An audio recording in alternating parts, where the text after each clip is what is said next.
Welcome to Redefine Reality podcast. If you don't know who I am or you're new to this podcast, hi, I'm Rita, and I'm here to call you all the way the fuck out, but with love, because the truth is you're shaping your reality with every thought, belief, and energetic signature that you carry. And if you're feeling stuck, if you're not seeing the results that you desire, it's not because you're not trying hard enough. It's because your energy is out of alignment. And here on this podcast and in my Instagram community, in my coaching and my retreats, this is what we do.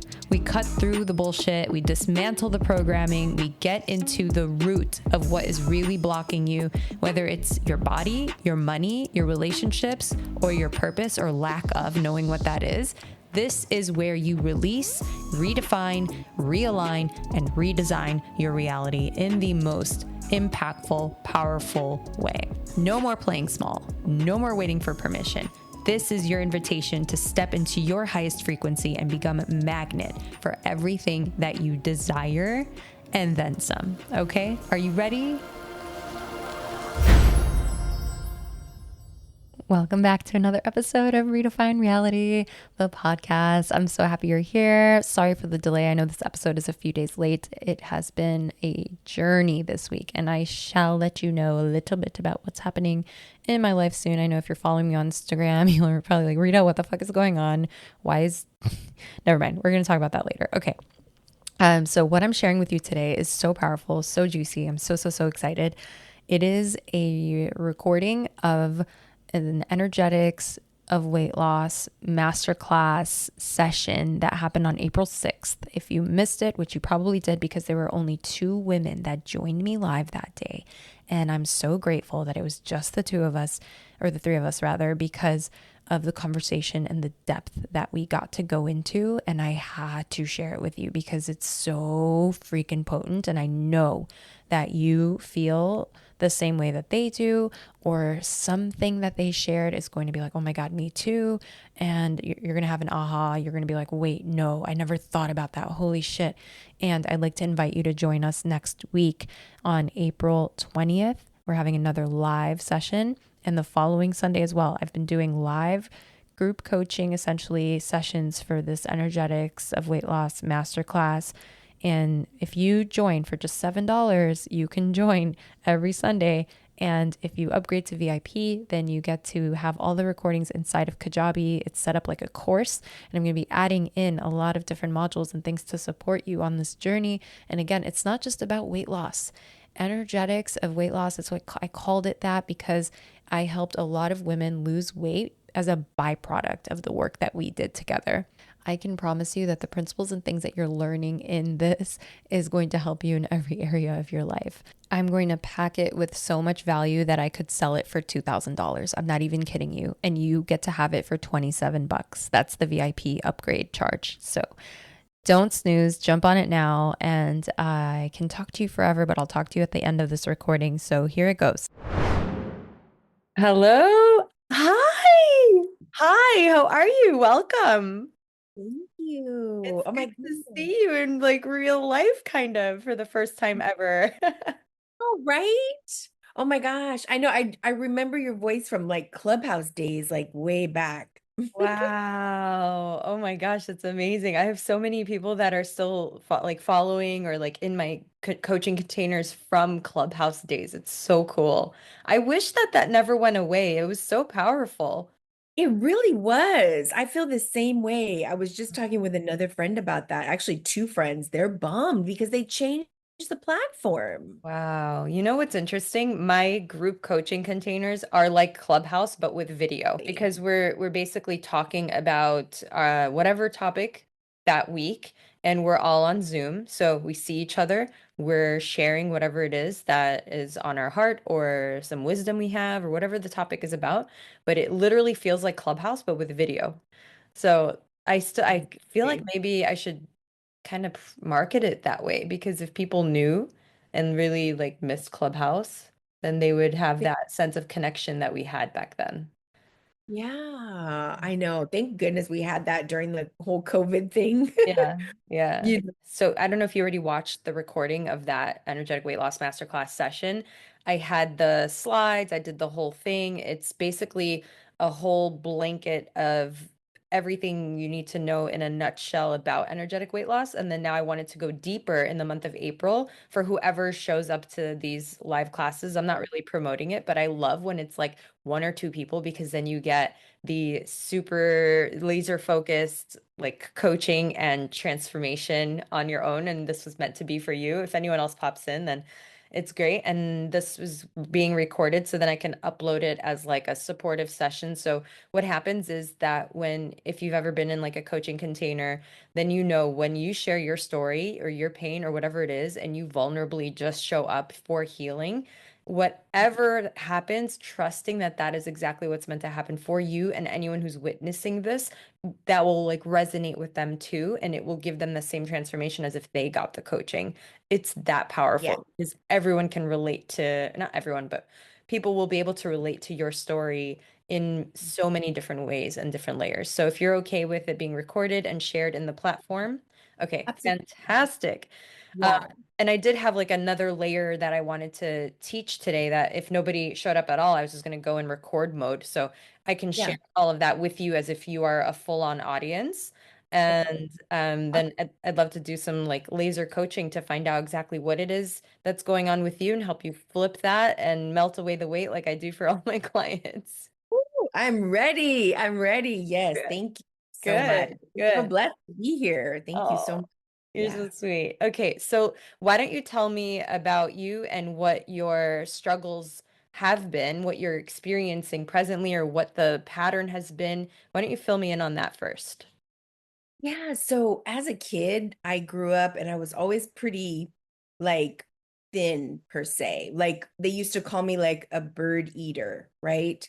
And really funny story, and I've kind of been working with this too. When I was a kid, my mom wanted me to eat my whole plate of food, Mhm. and I wasn't always still hungry. So I would literally put the food in a napkin and hide it around the house. Wow. Like behind the couch, because I just couldn't eat it, and I guess I didn't know how to throw it away. I mean, this is, I was pretty young, but smart enough to put it in a napkin. Hmm. So, and it's funny because my mom and I we'll talk about that sometimes. I'm like, remember when I used to hide food? She's like, yeah, I'd find it to be like, molded in and like whatever. I always maintained my weight, was really, really active and everything. And then I would say about 40s, like 30s, 40s. I'm 52 right now. I started putting on the weight. I guess, they say your metabolism slows down or whatever. I know, right? That's probably like a fallacy, I'm sure. Yeah, because there's people that are in their 80s that are still, trim and things. So I'm actually looking forward to uncovering more of what it is. I think it's a lack of exercise too. I mean, I walk, but I don't know how much that really can shed the weight. Um, but yeah, and also, not necessarily always eating the right things. So yeah, so I'm looking at, dietary changes even and things like that. Great. So I see someone else just came in the room. I'm going to let them in real quick. But I wanted to thank you for your share, and I'm just going to fill her in really quickly. Hi, love. Welcome. Hi, everyone. Hi. So, what I'm doing today is I'm sharing the space with whoever joins in that has already watched the masterclass recording that basically covered the basics of everything. And today I'm allowing the space to be where you get like laser coaching on your unique situation so we can actually activate the weight release. So I just heard from Dara. She shared a little bit of her story, and already I got some little intuitive nudges on what it could be, but she already has some awareness of it, but the belief that's ingrained beneath it is what's running the program. And ultimately, weight is on our body because it is protecting us from something. It is creating layers of protection between you and whatever it is that you are afraid of, unconsciously or consciously. So, getting to the root of that and flipping that belief, flipping that perspective at the root is what's going to melt it away because then your body realizes it doesn't need to hold on to it anymore. And so that's what we're going to basically talk about today. And from what I heard Dara share, she said, Sorry, did I just say your name wrong? Dara, No, Dara, Dara. Dara. Okay. I'm Said like, it right. wait a minute, Yeah. didn't I get that right? See, doesn't this feel like Clubhouse right now? Like we're just it Yes. does, right? It's so good. Okay. You have a green bean right now. A green bean, yes. Welcome to my stage, Dara. Okay, so you just shared your story. Now I'm going to give you the coaching feedback. This is literally Clubhouse with video. I swear. It's amazing. Okay, I'm going to start marketing it like that. Okay, so she shared about her childhood and how she was actually like a bird eater. Like she would eat like a bird. She ate very little, or she wouldn't be hungry, and her mom would make her finish everything on her plate. So then she would hide the food in little napkins around the house because she didn't want to throw it away, or didn't want to let her mom know, like, hey, I don't want to actually eat this. So that's interesting because if you think about it, when we were growing up, if we're all of a certain, age where we were told or taught, like, hey, you better eat everything off of your plate because there are starving children in the world. So we're forced essentially to eat more by being shamed and feel guilt. So the shame and the guilt, these two emotions are connected to food for you and for a lot of women. So if you think about the hiding the food and putting it away somewhere, you had shame about wasting the food and guilt about wasting the food. So you would hide it in a napkin and put it away because you didn't want mom to know or see it because maybe you were afraid of what her reaction would be, or you were afraid of getting in trouble. So not only were you feeling shame and guilt about not eating all of the food on the plate, and maybe like you'd be a bad girl if you didn't finish it as well. So you'd be reprimanded in that sense. Now, you also shared the belief that your metabolism slows down as you get older. So this is something that society kind of just programmed in us. I don't even know where this came from, but I know that this is something that we all believe on an unconscious or conscious level. And maybe we choose, like, oh, I don't believe that because look, so and so's 80 years old and she's like slim as a tree. So we have found evidence, and I just turned 40 and I'm in the best shape of my life. And I don't go to the gym or follow some crazy diet plan or count my calories or macros or micro, whatever the hell they're called. I don't know. I've never counted a single calorie in my life. And I've been 155 pounds at 5'2" and a half. So I've been on the heavier side. My boobs were 36 double D's, like enormous. My I used to wear waist trainer. I'd still feel bigger and round, and wore a size 7, even got up to size 9. So I've gotten bigger, right? And now I'm 40 and I'm in the best shape of my life. And the thing I attribute it to is genuinely, authentically expressing myself, releasing every single emotion, anything that I feel, if it's with another person, if it's something within myself, I allow myself to feel and process everything. I don't bite my tongue. I don't hold anything back. I'm not afraid to have someone not like me. That's not what I'm here for, right? If anything, I'm here to ruffle feathers, to initiate and activate change in the world and awaken people's souls and their darkness that they're suppressing, that needs to be felt and accepted and acknowledged from their shadow. So, that being said, the metabolism slowing down when you get older, I heard you say that, oh, that's not true though, because look at so and so, like, or I've seen this or that. So you are doing the right thing by introducing the opposite to be true, to dismantle that belief. So what you want to do is continue to do that, continue to find exactly like you did. This person is fit, this person is slim, this person is whatever, and they are 50, they're 40, they're 60, they're 90. So finding evidence of that to dismantle it, it will continue to build up the evidence against the belief, and it will wither it down to the point where it doesn't exist anymore. It's not even a thought. But right now it is definitely lingering under the surface. It is showing up in your physical reality, because if you didn't believe that, then A, it wouldn't have come up in this conversation, and B, you would be slimmer because that belief is creating your reality. And your behaviors that you may not even be aware of are contributing to that as well. And it might be stemming just strictly from this belief or many beliefs combined. You also mentioned a lack of exercise, and you said that you walk, but you don't know how much that can actually shed any weight. So I would like to give you some evidence to back up that walking alone and just removing some things from your diet can melt away so much weight if you expect it to and believe that it will. But if you are believing that, oh, I don't think this is working, this isn't doing anything, then why would it? Why would it? It won't, period. It will prove you right. So the reticular activating system, the RAS in the brain, it's a part where it's a filter where it sorts out because you're receiving all sort of like thousands and thousands and thousands and thousands of pieces of information and things that are um, hitting you, advertising and just literally everything, trees and plants and signs and billboards and people. And like your brain is constantly gathering all this information. And the reticular activating system filters out what's not important. It removes the things that your brain has decided is not important, and it's based on what your thoughts are. So if you are saying to yourself, "Oh, I'm going to buy a new car and I'm thinking of this Porsche. I want to get a Porsche." And then all of a sudden you start to see this Porsche everywhere, or you buy this car and then suddenly you start to see it everywhere. It's because your brain has deemed it important. And so when it thinks that something is important, it's going to bring it into your experience, it's going to bring it into your awareness, and it makes it more relevant.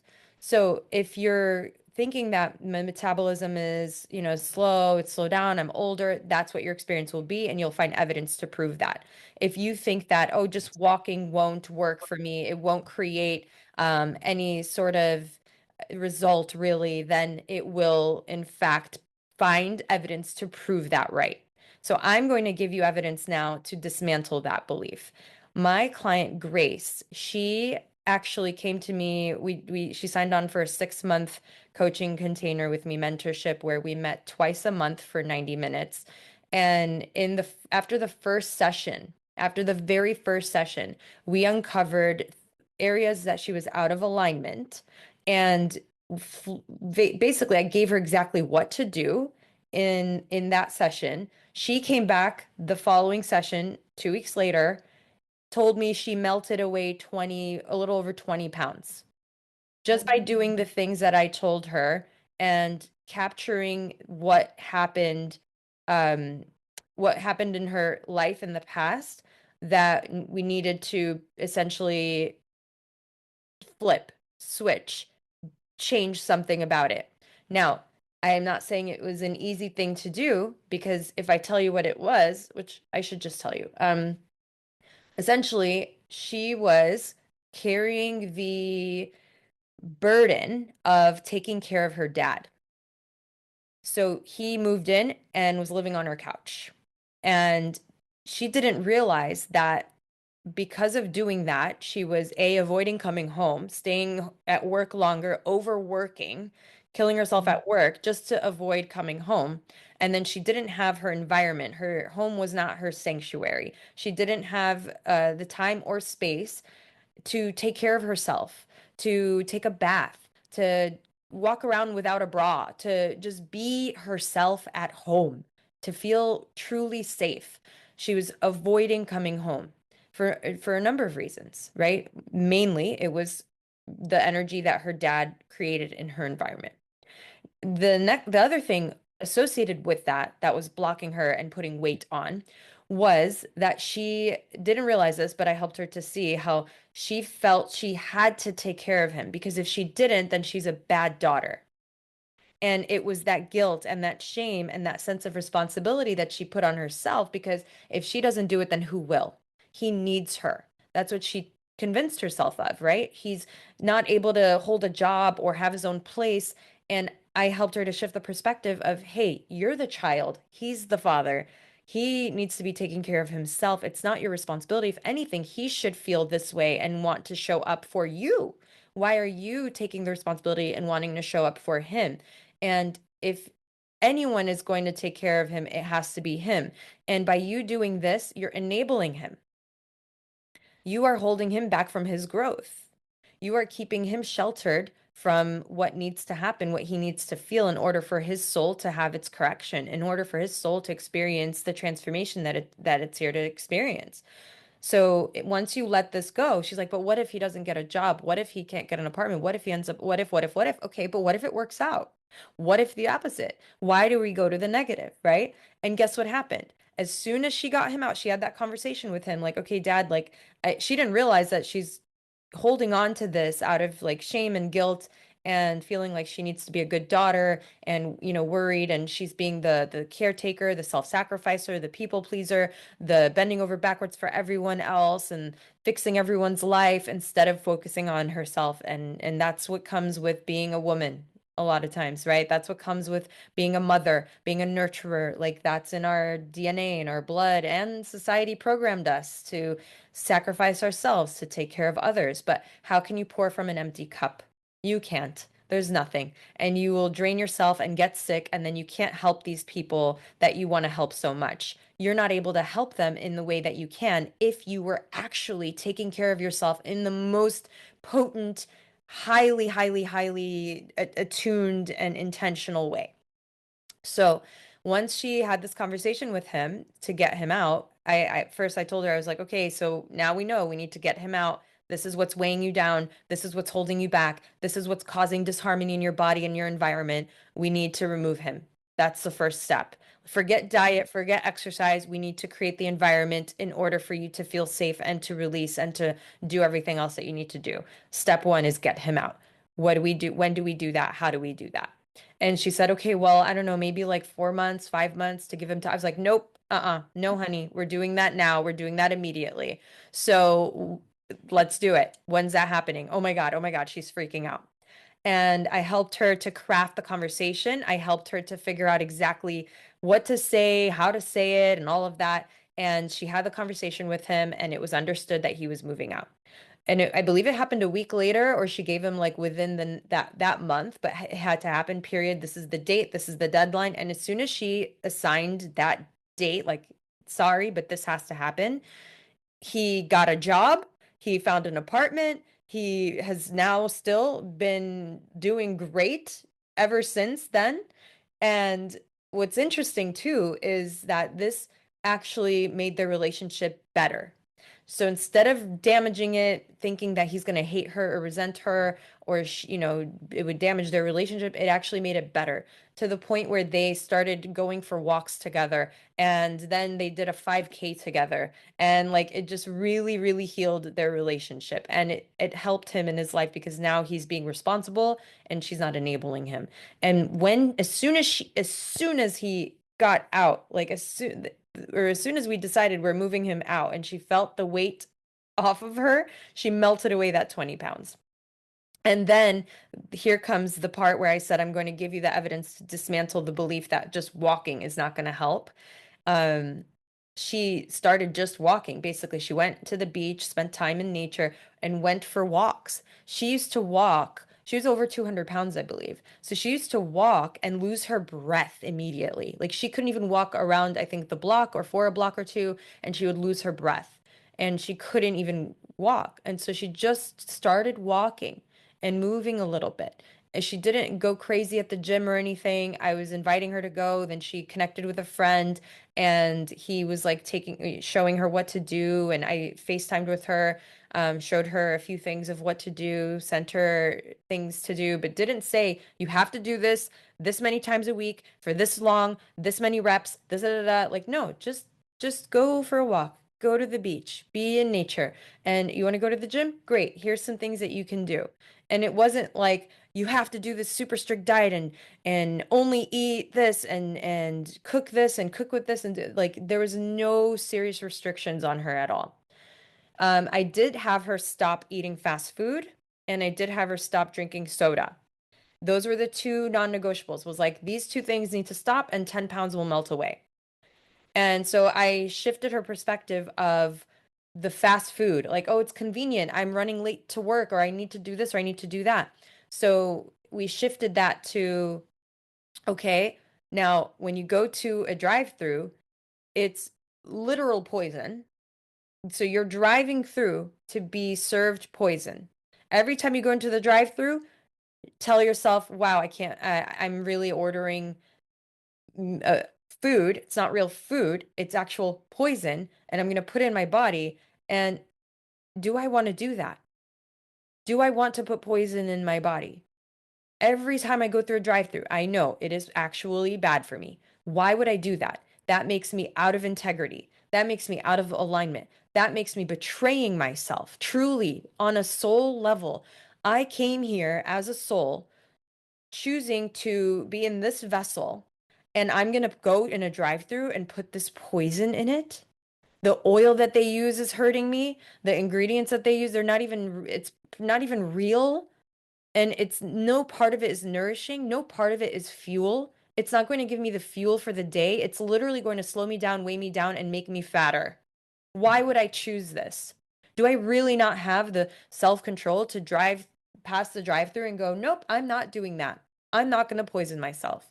So we shifted that perspective and started to look at how this is the vessel that her soul lives in. And in order for her soul to experience what it came here to experience, to activate her gifts, to bring online her wisdom and all the things, all the magic that her soul came here with that it hasn't even tapped into because it is being weighed down by this fake garbage that's not fuel that we're putting in.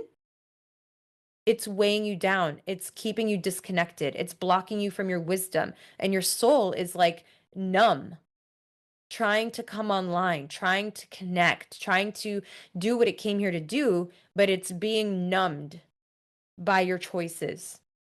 And you have the power, no one else. You have the power. The one thing you really have control over is what you put in your mouth and on your body. No one can come to you and shove anything in your mouth. No one can do that. Unless you hire me to fly in and live with you, then I will actually cook for you and make you eat the things I make you eat and stop you from eating things that you shouldn't be eating and not and catch you in your negative thought patterns and behaviors and things and literally nip it in the bud immediately. That's what happened with my client who flew to work with me in Bali. After a week, completely transformed her life. And then another client, I flew to stay with her for a weekend in Boston. And then she hired me to come back again for a second round. And we redefined her whole house as well, like made it feel like a sanctuary and used the things that she had to make it feel even better. And then we went and did a little tiny bit of shopping. So but yeah, that's something that I do. So, um, speaking to the part that I was sharing about walking, I just want to make sure that you got this part, that it landed, that all she really did was walk, and she melted away another 20 pounds after she melted away the 20 pounds from creating the safety at home by removing her dad from her life in the sense of her space and her environment, and also removing the guilt and the shame that came with that. And another thing that we released was a story that she had that I discovered, that was a layer of protection. She put on this weight to protect herself from using her sexuality in the way that she did in the past that she didn't want to. So she put on this weight to create a barrier between her and men so that they wouldn't find her attractive, so that she wouldn't repeat this pattern that she showed up in one relationship. She didn't want to show up like that again. So she didn't know that that's what she was doing, but I uncovered that that's what it was. That, hey, I think you put on this weight to protect you from being that version of you. But then I flipped the perspective of there's no way in hell that you are that woman anymore because of, first of all, how long ago that was. Second of all, how much work you've done, how spiritually you've evolved, how much healing work you've done. You're a completely different person. There is no way in hell you would do that again. And she's like, you know what? You're right. So we flipped that perspective and she like released that belief. And then with that belief, the 20 pounds went away. So a total of a little over 40 pounds in within 2 to 3 months. But the first 20 pounds melted away after our first session. And then the second melted away after I think the second or third session. We were in the second month going on to the third. Amazing. And it's all energetic. It's all emotional. It's all stories that she was holding on to that were justifiable. Like anyone in her position would think that way. Anyone in her position would feel that way and would likely put on that weight as well. So now hearing these stories, hearing what I have shared so far, is anything coming up for you where you're like, oh, I could see where maybe I'm holding on to something from my past or something in my life, in my environment is creating this belief that, oh, I don't have time to eat healthy, or even if I eat healthy, it won't work, or even if I go for a walk, it won't work, or maybe there's someone in your life that is weighing you down, or you feel like they're a burden to you. So think about that and notice in your body if something's coming up, or if a thought came up. Don't dismiss it. It's nudging you for a reason. So now I'd like to pause and allow you to share, Dara or Suge. So, hey, hi. The only thing that right now, as you're speaking of that, that I can think that's, it's like for a long time, I thought I had to take care of my parents. Mm-hmm. And um, I was living with them up until last year that I finally was able to move out. And I feel more so in this last year, I've been really, really taking care of me, more so, been more aware and in tune with myself since the pandemic, but even more so this last year. I was told that I have hypothyroid, and I told the doctor that I refused to take that medication, that I'm good. I was good. I only took it right now. I'm taking it because I was feeling like crap, and I told her that I was somehow going to get off of it. Like, even though she said it's for lifetime, I told her I don't believe in that, and I feel like I'm going to get off of it, and I've been reducing it. So we're already talking about reducing it some more, but I feel that I felt that burden of taking care of my parents, that I was going to have to that I was going to be the one to take care of them for the rest of my life. I felt stuck because I lived with them, and I felt stuck that no matter what I did, I just couldn't get out. And I finally been living happy here with my boyfriend, and I feel like I have the space to heal. And I've been healing, and I've been able to see different things, but like you said, I did listen to the last master class. I had lost some weight, and then I gained it back, and I couldn't understand, and I couldn't even understand why I had gained extra weight when I'm like, I've been eating healthy, and I don't understand. I was living a healthy life, and I just didn't understand how this came about. And I looked into Louise Hayes, and she said something about um that I looked up hypothyroid, that is, I wasn't speaking my truth, and I wasn't. And you did touch on that, that I wasn't speaking my truth. And now interacting with my parents this last, I've been taking them to the doctors, but I love that I felt like a burden release, like that they were understanding that now I have to take care of me and my my home, and that they understand that they come second, and that there might be times that I can't take care of them, and I felt like a burden come off, like like I was putting that burden on me, and I didn't have to. Yeah, beautiful. Thank you for sharing that. Yeah, so you touched on a lot of things that it sounds like you are aware of the spiritual connection to what was happening. And to basically, the thyroid thing is spot on. That's what I was going to say about like holding back your truth. You're not speaking your truth. You were afraid of what they would think or what people would think. Like if you're taking care of your parents, that it's like a noble thing. Like maybe you're supposed to do that. I don't know if you have siblings or if anyone else was not stepping up to that, or what the story is behind why your parents needed you or need someone to take care of them. If we were working one-on-one and I got into the deep like story of your parents and your childhood and all that, I'd be able to connect all the dots for you very easily and really quickly, like I did for Grace, like I was mentioning. Um, Yeah. but what I want you to know something. So hyperthyroidism, energetically and spiritually speaking, the overactive thyroid, it means the body's in a state of like go, go, go, and it's burning energy too fast. It's speeding everything up, your heart rate, your metabolism, your nervous system. It's like it's on overdrive. So then the energetic aspect of it, it's reflecting a core imbalance in the way that you relate to time, in the way you relate to expression, in the way that you relate to urgency. and you over identified with like doing, doing, doing.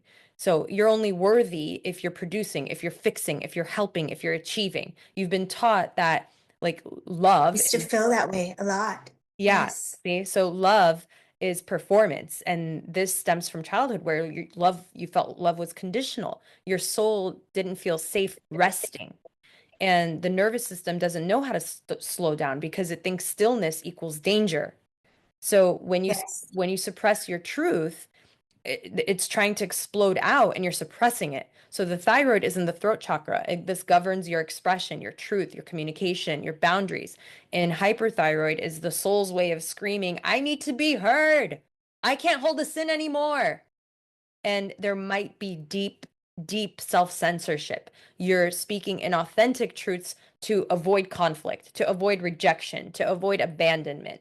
And the reality of that is once you speak your truth and you don't worry about what people will think or what they will say or what the results or consequences will be of that, instead of worrying about that, expect it to deliver the magic, to deliver the exact outcome that is meant for you, that your soul is waiting to experience or waiting to receive. Instead of being afraid of something, be excited about it and shifting your perspective about like because fear ultimately is the same energy as excitement, I think. Anyway, this is how I saw it. Whenever I feel fear about something, whenever I feel hesitant about saying something, I know I have to say it. I know my soul is screaming at me saying, please fucking say it. Trust me, it's gonna be fine. It's gonna be better than you could have imagined. So flipping that perspective, instead of censoring yourself or holding yourself back or biting your tongue or walking on eggshells to kind of keep the peace and things, you are enabling the situation to continue instead of speaking your truth, which will inevitably create the outcome that you actually desire and will create more balance and more harmony in the environment. Because, like you said, after you kind of shared with them and talked to them a little bit about that, you said it feels like the burden has been lifted. That's because your truth is being expressed and it's being received well. So instead of assuming it's going to be received poorly or it's going to blow up or it's going to cause problems, expect it to be the best thing ever for everyone because truth and authenticity is fucking medicine. And this idea of your like needing to slow down, like instead of being responsible for someone else's survival essentially, because you weren't just taking care of them, you're responsible for their survival, their basic needs. That is a massive thing to take on. And this is also why when someone becomes a mother, she might like lose herself a little bit because her focus gets off of her and onto the child. Like, I need to protect and do everything for this child, and they completely sacrifice themselves. And needing to like stay busy, it allows you to avoid the emotions that you need to feel. It causes you to avoid looking at your own life and make changes because you're so focused on them. It's a clever way to avoid your own healing that we do, is like we try to fix someone else or focus on someone else. It takes away from us needing to focus on us and take care of us and do the things we need to do, or we need to be useful to others, right? And the soul thinks like, oh, if I stay busy, or the ego really, if I stay busy, then I stay safe, right? So this nervous system that you have is on edge, and often like hypervigilance, it's seen in people who grew up in chaos, in unpredictability, some trauma, you had responsibility at a really young age, and you learned that you have to always be alert, always be ready, always be perfect, fast, helpful, good, or something bad will happen. So then your body's mirroring that with this like hyperactive gland that's speeding everything up, trying to stay one step ahead of the danger. And this also happens because like the thyroid represents the voice of the soul, right? So when you have a misaligned life path, when you're living out of alignment and you're saying yes when you mean no, and you're doing what you should do instead of what you truly want because you think you have to, it eventually your body revolts. It screams through the gland, like it's like, stop lying to yourself. Stop, just stop. So you want to ask yourself, where am I abandoning my truth to keep the peace? What am I afraid of will happen if I actually slow down or say no? Do I believe that I'm only worthy if I'm constantly doing something? And what am I not saying that my body, like, what am I not saying that my body is like screaming at me to say? And where in my life am I out of alignment with my soul? And this would be really powerful, these questions to journal on, to really sit with, to meditate on, because the spiritual weight of caregiving, I know it too well because I witnessed my mom do it with both of her parents. And when I moved out, my sister moved out, my brother moved out, she only had her parents left to take care of. And when they are gone, she literally has nothing and no one, other than my dad, which they're not really connected and they have their own trauma that I'm helping them navigate, like resentment and stuff. And then I told my mom to get a divorce since I was 12 years old. So it's that fear of being alone. It's the what will people think if I get a divorce and all these other things. And taking care of her parents. So when they're gone, now what? Who am I if I'm not taking care of people? Who am I if I don't have this responsibility for someone's survival? Like, what am I? Who am I? Why am I even here? What's the point of life? And then you fall into some depression. So I gave her my dog. She has my dog now, and I can't take him back because she's so attached to him now, and she takes care of him like he's a child. It's really interesting because even now, after you don't have anyone to take care of, your nervous system is feeling like, okay, something's missing, something's wrong. I need to take care of something. Now I don't have it. And so it might now be feeling the void, the emptiness, and some regret or shame or guilt in some aspect because even though they physically, like you physically left, your nervous system hasn't left. Your energy is still tethered. You need to cut the cords energetically. Your body's still in survival mode. And it makes sense that you have hyperthyroid. It makes complete perfect sense that you have hyperthyroid in this case because of the chronic overgiving. It was like your energetic Yes. overdrive. You've been trained to meet everyone's needs before your own. Yes. Your body Mhm. adapted by going into over functioning. And I can't stop. They need me. I don't have time to rest. They need me. If I rest, something will fall apart. This is the body's Yes. new normal. So your overproduction, hyper alertness, you can't relax. That's the problem. That's what the hyperthyroid is doing. It's there doing that. So until you regulate your nervous system, make it so that you feel at peace by just resting and doing nothing. And this takes some mindset shifts, really, more than anything. Once, It does because my boyfriend is financially helping me right now 100%. Mhm. And so he's taking care of me financially. And so it's taken me some time to be okay with that Yep. because I used to always be like, I got to take care of myself. I got to be independent. I did grow up in a chaotic home, and my father is a functioning alcoholic, and I wasn't really taking care of them before as because they were sick. I was taking care of more so my mom because he used to be physically abusive, and it got to a point where I finally let him know that I'm no longer going to allow that for him to do to her, and it stopped. But I came to that realization a long time ago that I was there to take care of her. Mm. And so I've been working through stuff and seeing stuff, and you've touched a lot on that. And it's taken me about, I don't know, over a year to like really get to that whole allowing my boyfriend to take care of me. And even at work, I was go, go, go, go, go, go, go, like trying to help people, trying to do stuff. And right now I felt like I was over speaking.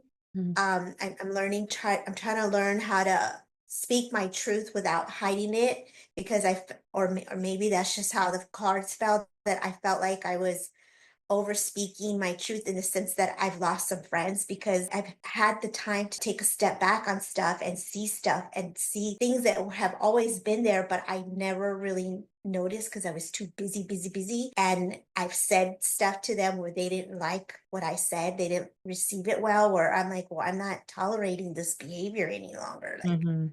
Mhm. I just can't.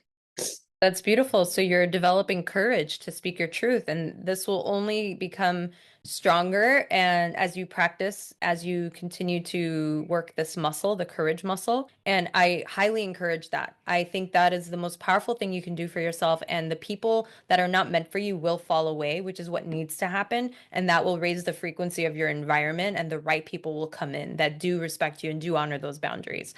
So, one of the things that you mentioned that I noticed that really like lit up my soul was this strong, independent woman. I take care of myself energy. I had that, and I never let a guy even pay for dinner. Like I would split it.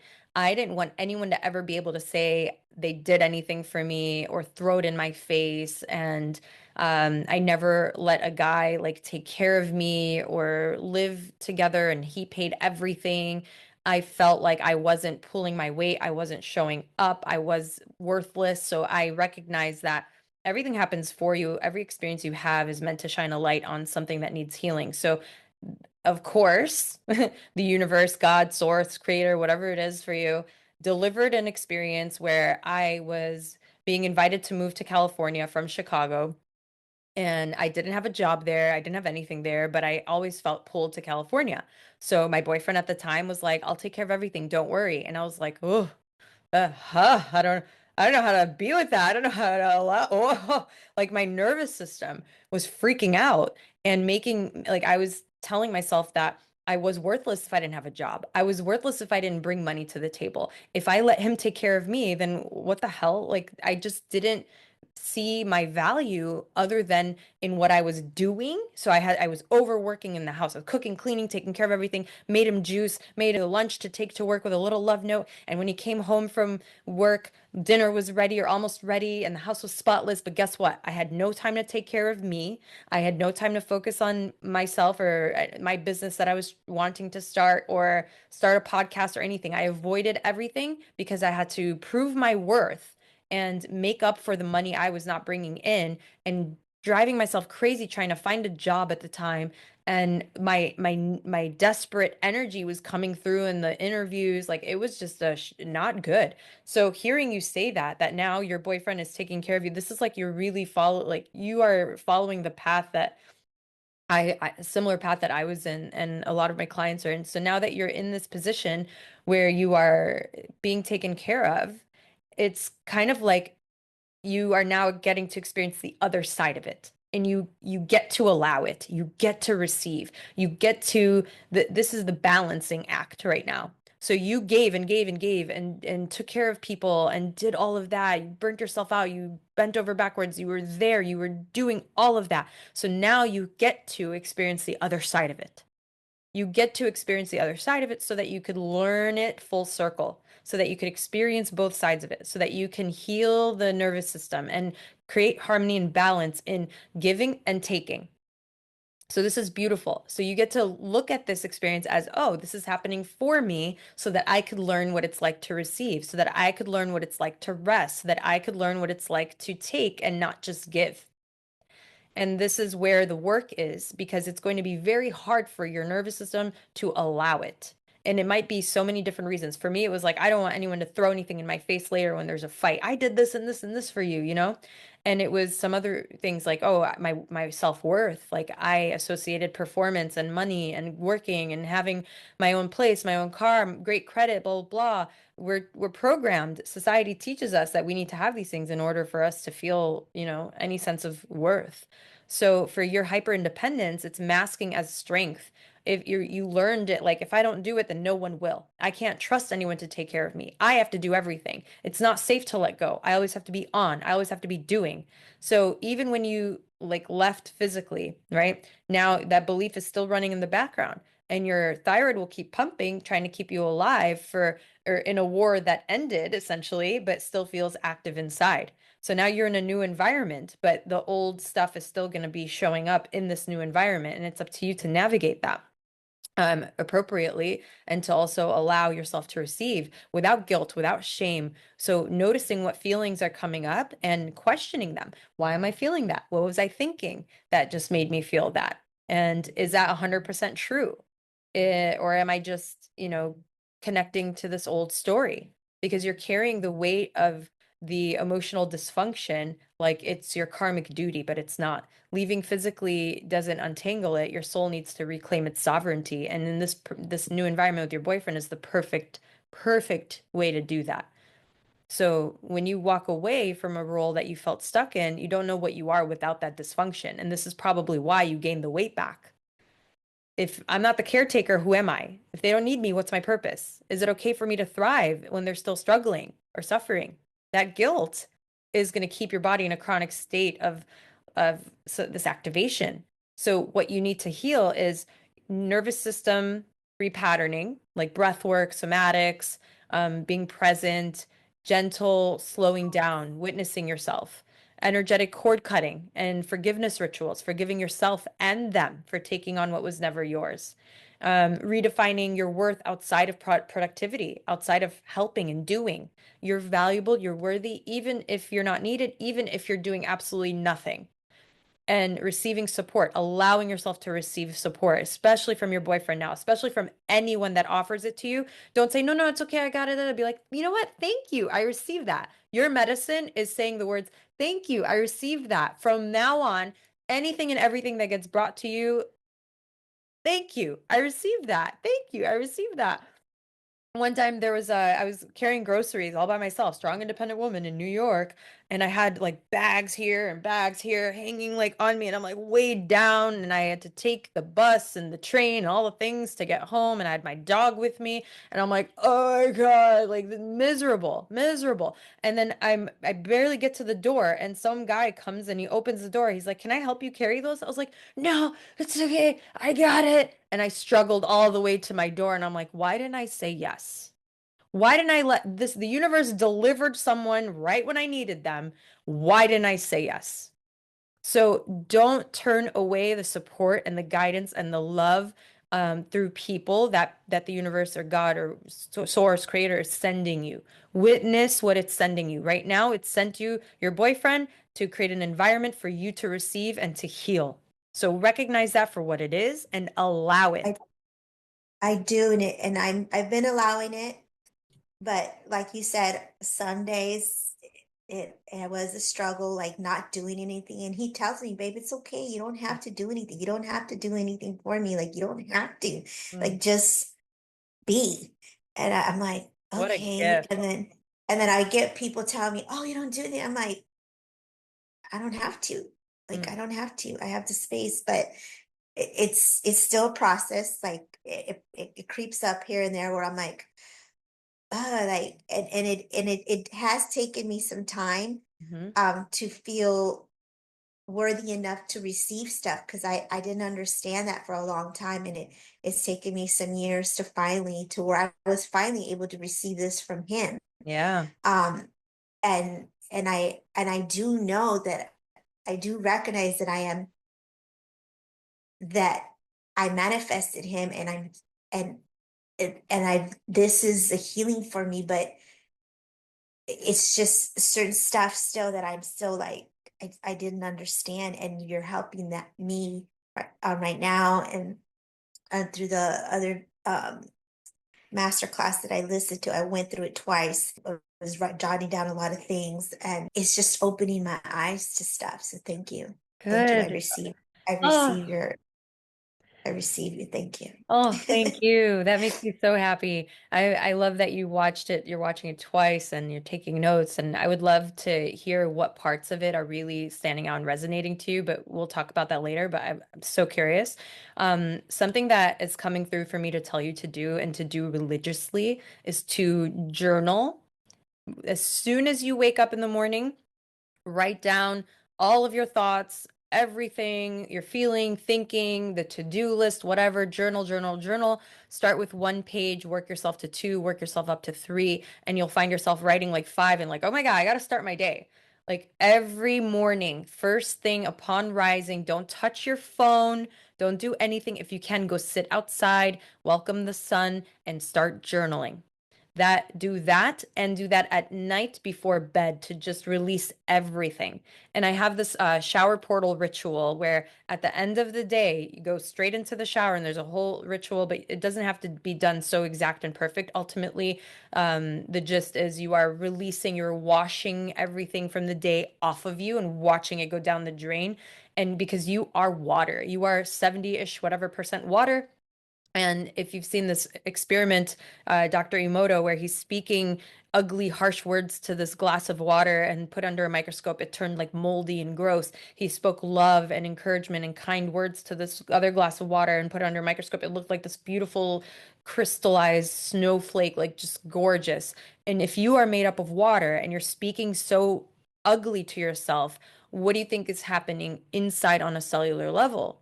The water is forming into that, creates disease. You look in the mirror, you see ugly, you see fat, like whatever you're thinking, you are creating that in your body. And so when you go into the shower, and I actually speak to the water, and I have a shower filter as well that I got from Amazon. It's like $30. It's linked in my Instagram bio if you want to check it out. I got the gold one because I love Oh, gold. okay, thank you. Yeah, and I bring it with me. I have it here. I literally every Airbnb, every hotel, I'm traveling the world, I just attach it real quick and I'm filtering out the water. I even wash my vegetables in the shower because that water is cleaner than the sink, right? Literally, like I'm using this water for everything. So side note. But when I'm in the shower and I'm just like releasing everything off of me, I'm speaking it to the water to release it. I put my hands like this and I receive the water and I bring it toward my heart and my throat and whatever I want to start believing or start seeing or start experiencing. And then I step out of the shower as that embodiment. And what that means is I become in integrity with that. I start showing up in a way that is in alignment with that, because then that will get me the result.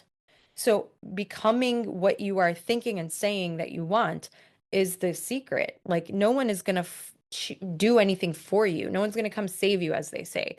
You are the one that is out of alignment. You are eating things you know are not right or healthy, that's not nourishing. And, everything in moderation, I say, is slowly killing you, because food can either be the best form of medicine or the slowest form of poison. And that's the reality of it.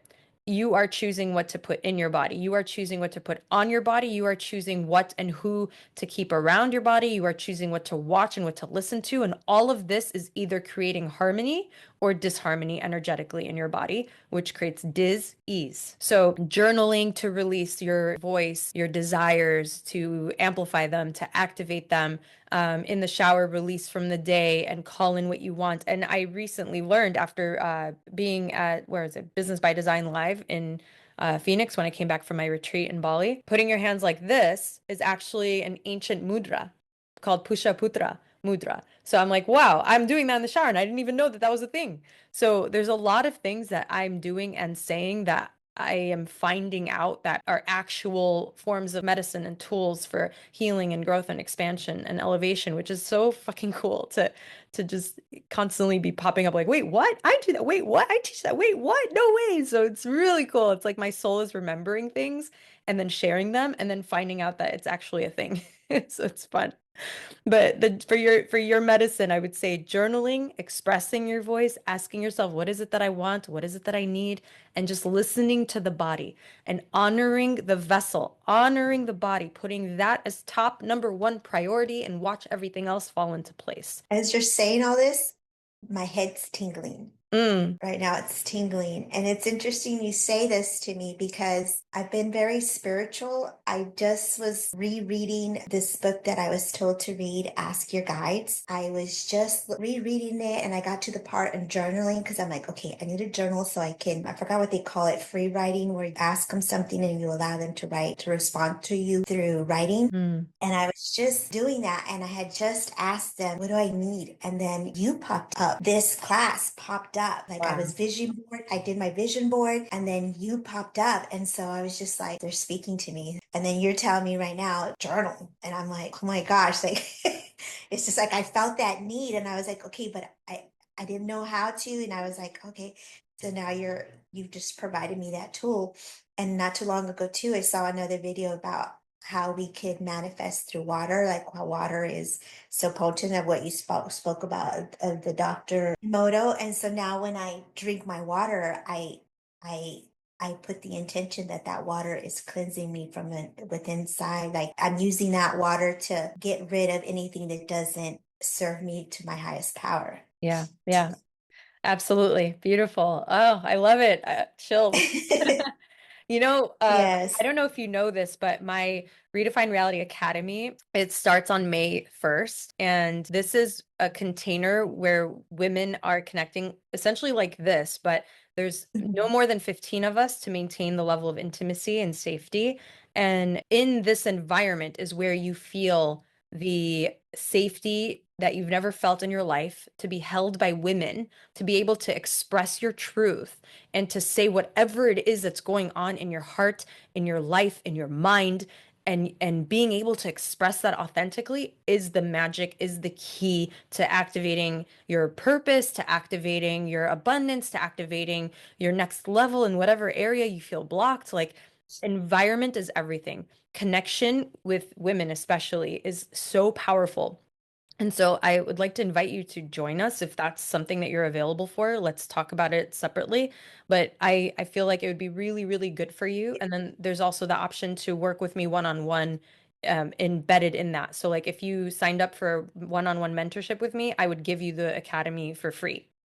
So I would love to talk with you about that because I feel like you are right at the cusp of like a massive expansion. And I feel intuitively that you're exactly the type of person that I've worked with in the past. Like, you're a sponge, you take things and you implement them and you integrate them and you make them happen right away. I feel like there's a possibility that you regress for a bit, but then you get back on. You regress for a bit and then you get back on. And Yes. that happens too when you don't have accountability, when you don't have support, when you don't have anyone who's Yes. holding you, to what it is that you say you want. Because Mhm. we are so quick to help other people and we'll get up at freaking 7 a.m. to do this thing for this person because we said we would. But then when it comes to Yes. us, we'll let ourselves off the hook. We will sacrifice, we'll be like, oh no, I can't because I have to do this for this person. Or no, I don't feel like it. Or it's not going to work anyway. And you just like kind of throw in the towel and give up, or I'll start Monday or whatever. You just completely let yourself off the hook. You don't have the same level of integrity. And I'd love to show you, actually. I can sign in and show you the platform and how like all the women interact and connect. And we have live calls every week and they're all like, oh my God, Rita, I can't wait to start again. Like, I miss the community. I miss the connection. I miss you all. So it's really, really powerful and really beautiful and creates the space for the healing to actually happen. For all this that we're talking about, it's not possible in the environment. Like, you can't heal in the same environment that created the illness. You just can't. So I'd like to invite you to join us, and we'll talk about that another time. But I do have, Thank you. my pleasure. Yeah, I do have a practice, a guided ritual, a live embodiment practice that I want to lead you through right now. I'm feeling like to give you this extra level of a release, because now that you've heard some things that feel true, that feel alive in you, I feel like we get to ground this and really solidify this new way of thinking to release what's weighing you down and the old energetic cords, to reprogram your nervous system so you can feel safe in slowness. And I think this will help you to reprogram your nervous system and get you on the right path. And this will serve anyone who's watching this or participating. It's not just like, oh, it's only for you, but it is coming through for you. But I believe that whenever there's anyone that is in the space, they get that medicine as well. And what I learned from my retreat in Bali, I'm really fucking good apparently at just channeling guided meditations. I'm like I blew myself away. Everyone at the retreat on the second day, I did this guided meditation for forgiveness, and they all were crying through it, releasing through it. At the end of it, they felt lighter. I was like, things were coming through me. I had no idea where they were coming from. And I was like, whoa, this is crazy. It was amazing. So I want to support you in that way. I think it'll be really powerful. And I'll upload this whole recording in the energetics of weight loss course area where you're watching the recording. And that course area, I'm going to keep like adding things to it and making it this big, beautiful thing that you get access to now because you joined in when it was just this. Is this recording going to be also included with the other recording? I Yeah. want to finish going back to the other one. Yeah, of Yeah. course. When you sign into the portal. I did see where they have the modules and all that stuff. Yeah, okay. So when Yeah. you sign into the portal and it shows you energetics of weight loss masterclass, I'm going to upload it as like underneath in that A section. different, okay. Yeah, so everything will be there. And Wonderful. Yeah, and I did feel tingles, especially when you had us put, I think, I don't remember what you said in the last meditation. And I put my hands on my womb and I felt all this releasing of stuff, like, Yeah. and even I think for another hour or so after the meditation, I just was feeling all these yummy tingles, and like I felt really light, and like it's just like a weight like came off. Like I just felt very light and Oh, very wow. tingling. It's like I literally was feeling for like over an hour, like I literally felt like things were just releasing, and I literally feel lighter, like in my Yeah. abdomen and stuff, and like in the areas that I want to tone, like my arms and my belly, my abdomen. I literally was feeling the tingles more intense in those areas. Oh, that's amazing. Yes. And you know what's interesting is when you take in this the belief of like, oh my God, it's melting away, it's just melting away. So this is the programming that I kind of put in my clients. Like I get them to start thinking the way I think and to start believing the things that society doesn't want you to believe. Like you don't have to actually follow a super strict diet and kill yourself at the gym to lose weight. You can actually just release it emotionally, energetically, and it'll melt away. And I'm living proof of that. My client Val is living proof of that. My client Grace is living proof of that. So it's like, okay, now I'm providing evidence to you that, hey, it is the emotional body that is carrying the weight. And when you release that thing, the weight falls away with it. It's protection. It's keeping you safe somehow. So when we figure out what that is, it'll just melt away. So, and each part of your body, if you read this book, Louise Hayes wrote called You Heal Can Your Heal body. Your That's the Life. one that I Yeah. So that one will tell yeah, you. the heal your body. Yeah. Yeah, that's the one that I've been using the affirmations, and that's where I learned. And I was like, oh my gosh, I so resonate with this. Like, Amazing. yeah, I am very confident and vocal, but I could see where, like you said, I was like I didn't have the integrity for Integrity. myself. I would do things for others, but wouldn't stick to the same rules for myself. Yeah. Yeah, absolutely. So now, now that you're aware of the fact that like your body there's a book, The Body Keeps the Score. So your body is holding on to parts that it needs to protect you for some reason. So it's holding on to the weight in your arms because maybe you're fighting too much and you need to just let go, so then it's not going to store the weight in your arms anymore. You see, so there's a spiritual Yes. meaning for why your body is carrying the weight there. And Val, for example, she felt stuck and she needed to move forward, but she was stuck. So she had this pain in her foot. Go figure. Yes. I See? had that too. The plantar fasciitis that she spoke of. Really Well, actually, when I went to Chicago, I got it like days before my trip. And I had to find other shoes to be because I'm like, oh my gosh, I'm going to be doing a lot of weight walking. And I had plantar fasciitis, like, and I couldn't figure out what was wrong. And even for a little while, off and on, I still feel like a little ankle, not ankle, but heel pain. So I know that it's energy stuff. I've been doing somatic exercises and other stuff to like help my body just release whatever wow. that this stuff is. Because I know it's not nothing from the that I could go to the doctor and be like, hey, like Yeah. I know it's something else. The And doctor then told your her, class is even more proof oh, of it. thank you, love. The doctor told her it's going to be another like 6 months. And I remember we were at the retreat. I was like, hey, you're going to heal that here. She's like, Rita, yeah, right. I was like, no, I need you to subscribe to that. I need you to believe that. I need you to buy in that it's going to heal here. It's going to heal here. And I had to get her on board with that. So when you get your mind on board with something, and then Uh-huh. your body will follow. Really quickly, I wanted to say thank you for sharing all that you did. I think what came through is so powerful for Dara listening here, for anyone who's going to watch this recording. I think that this was the exact perfect conversation that needed to happen for this particular session. And I want to, before we go into the meditation that I feel called to share, I'd like to give some space to Dara to express anything that's come up for her, ask any questions so we can go a little deep on her share. Did you have anything else that you wanted to add before I move to Dara, love? Yeah, I do want to give space to Dara. So thank you, Dara, for providing me this space. Amazing. Thank you. Amazing. I love this. See, isn't this Dara? This is Clubhouse vibes, isn't it? Total clubhouse vibes. I love it. Woo!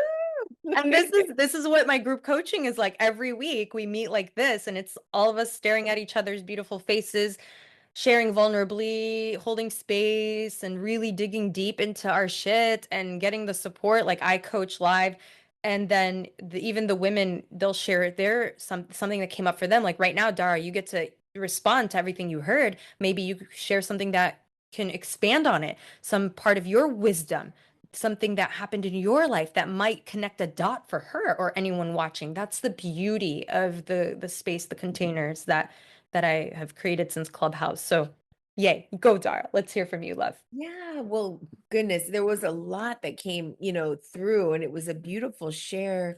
I hope I'm saying it right. Suge? Is that right? It's Suhei. Suhei. Suhei. Like Thank you. Suhei. Suhei. Thank Hey, girl, you. hey.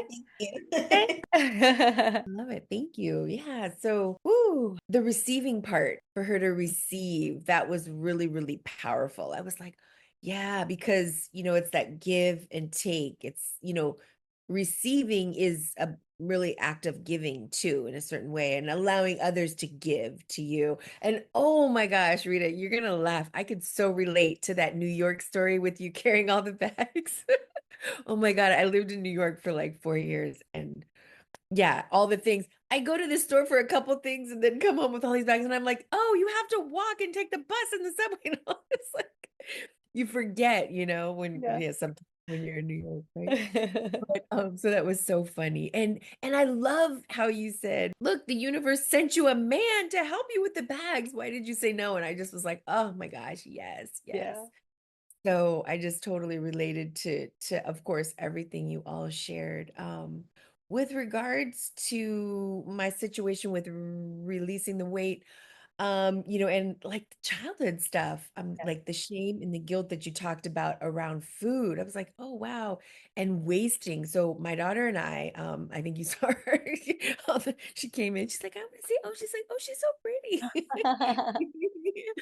So yeah, but so she's my little sweetheart, but Oh.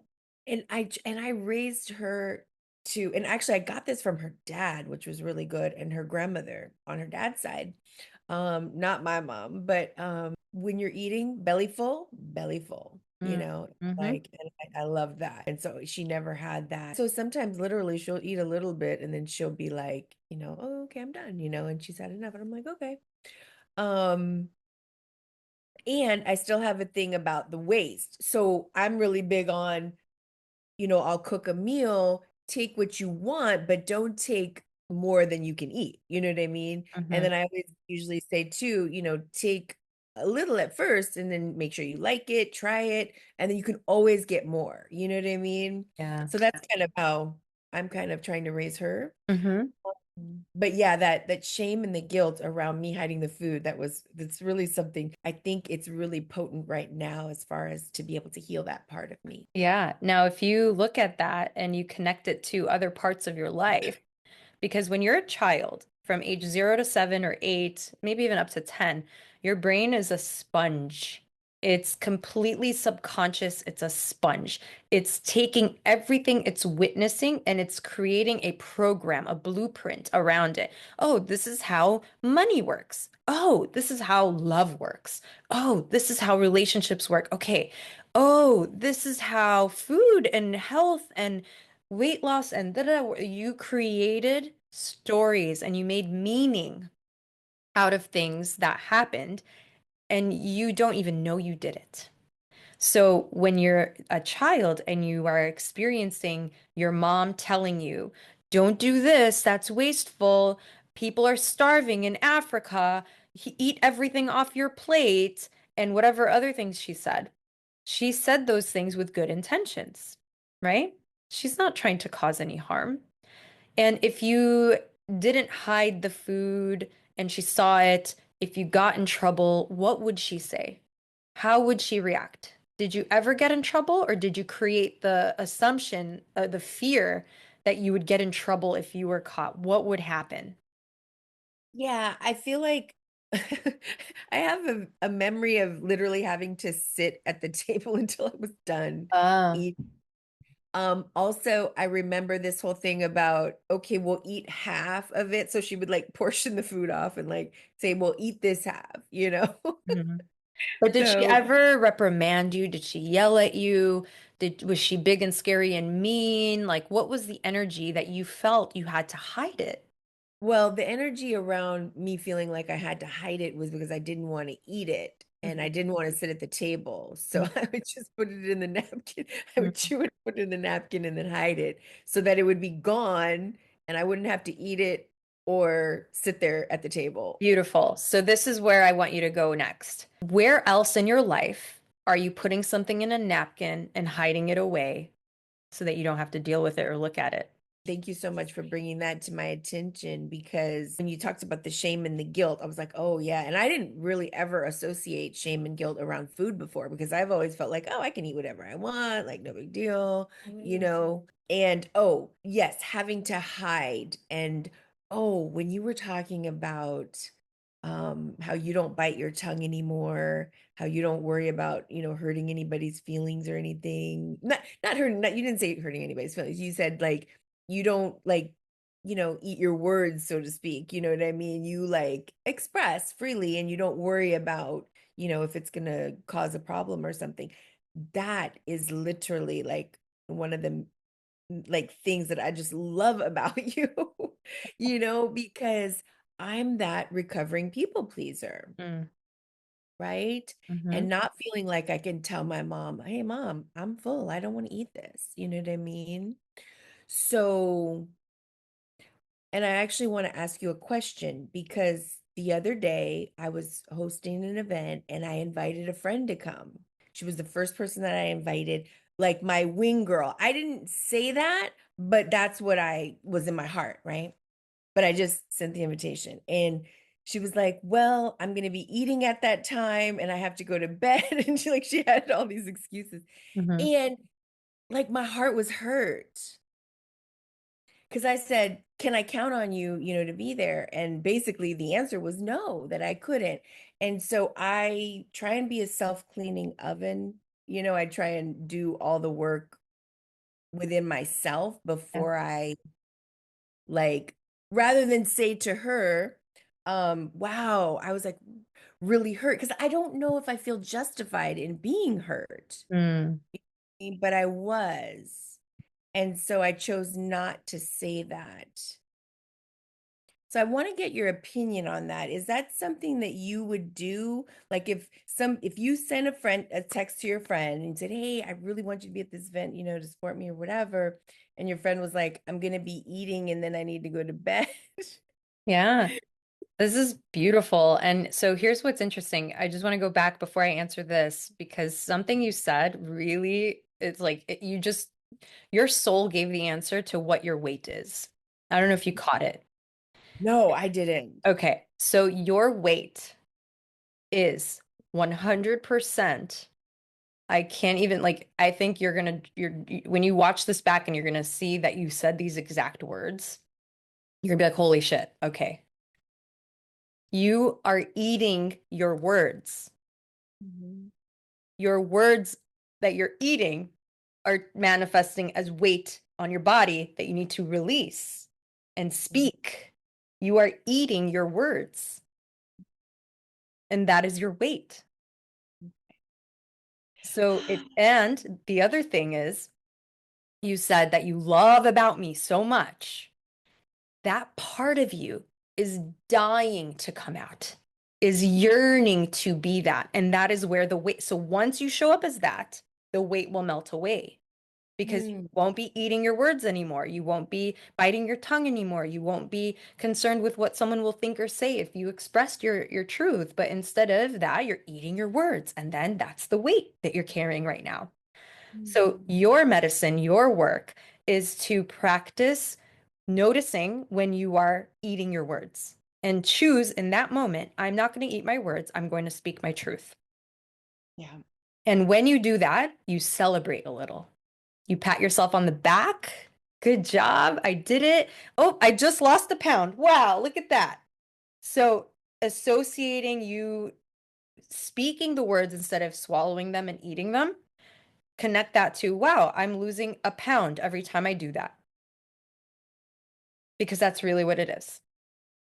If Mm. you decide that that's what it is, then that's what it will be. So no biting your tongue, no eating your words, expressing yourself, expressing your truth. Like with this friend that you mentioned, I can almost bet that you didn't say anything to her. You just kind of ate your words. Did you say anything to her? No, I didn't. She texted me after the event was over and she's like, "How did it go? I hope it went great." And she was very encouraging and, supportive. And so that made me feel good. But no, I did not, See? you know, So say, by doing I, that, you ate how many pounds? who knows? See, you see though? So Yeah. this is the self-betrayal. This is the act of love that you get to give yourself is speaking your truth because you can also connect with there's no coincidence that Suhei is here because it might be that if you do this any longer, you might develop some thyroid issue, throat Mm. chakra blocked. You might already have it and don't even know it.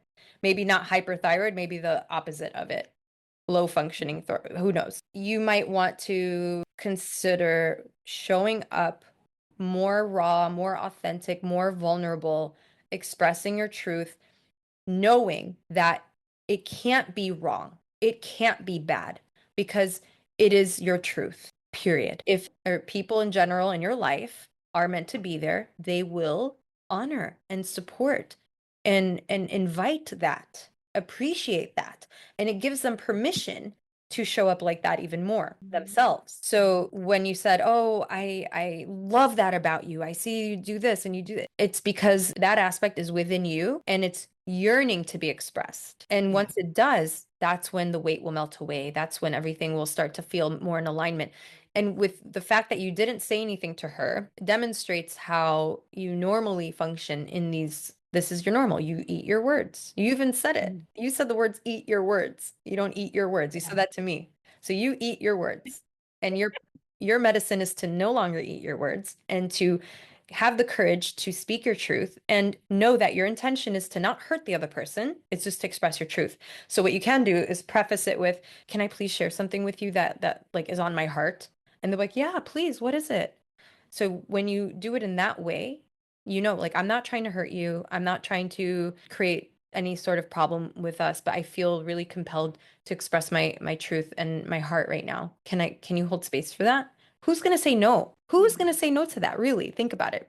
When it came to her, what I'd like to bring to your awareness is when you asked her if she would do something, come to support you, you wanted her to say yes because it was so important to you and in some way not making you bad or wrong for this but just showing you how she was taking care of herself saying I needed to eat and take care and do this and then I'm going to go to sleep, so it would be her going way out of her way and betraying herself in a sense, changing her routine, changing her schedule, sacrificing, which would be her choice to do that, and maybe that would cause friction or chaos in her life, so to she was choosing herself in that moment and then checked on you later, which made you feel good. So I wouldn't say that it was bad or wrong for her to say no. And I wouldn't say that it was bad or wrong for you to expect that and then maybe think like, "Oh, she's not a good friend." Or what was it that you wanted to say that you ate your words? What is it that you wanted to say? Tell me that. Right. And you're right on with that. Like, I totally get because she and I, we have conversations like this similar, as far as, self-care and different things, right? And so I totally got that, and she's very open with me and I'm actually very open with her too. So it wasn't that, like you said, it wasn't she was bad or wrong or anything like that. I just felt sad because I wanted her to be there. You know what I mean? And I didn't know how to express that. And that was what I was saying about the self-cleaning oven. I worked through that. Like, oh yeah, of course, she's going to be working a lot. I think it would be today. Yeah, she's working a lot today. She was eating, I get it, and, so I didn't want to make her bad and wrong. And that's a lot of times why I eat my words, because I don't want to make anyone wrong about it because they're entitled to their own opinion. Right. I understand. And at the same time, you still can express yourself. And something I heard you say is like, how could I justify being hurt? I'm like, why do you need to justify being hurt? Why can't you just be hurt? Mhm. Yeah, that's true. It's because You need a I'm reason to making be hurt. You need a justifiable reason to be hurt. No, you could just be hurt. And you can yeah. express that hurt. You can say, hey, I really felt hurt when this happened, but I don't blame you. I don't make you wrong for it. I totally understand you were taking care of yourself. Beautiful. Now, what would be so wrong or bad to communicate that? Yeah, that's true. See, that's what I need to learn because you can say you say it effortlessly and you know and I feel like if I'm going to say it it's going to be, like an argument or something Well, or see I'm going to that be bad or they're going to reject me and they're like, "Oh, well, I don't want to be your friend now," kind of that is thing. amazing. I'm so glad you said that. Now, do you know that that would happen for sure? No. What do you think is more likely to happen?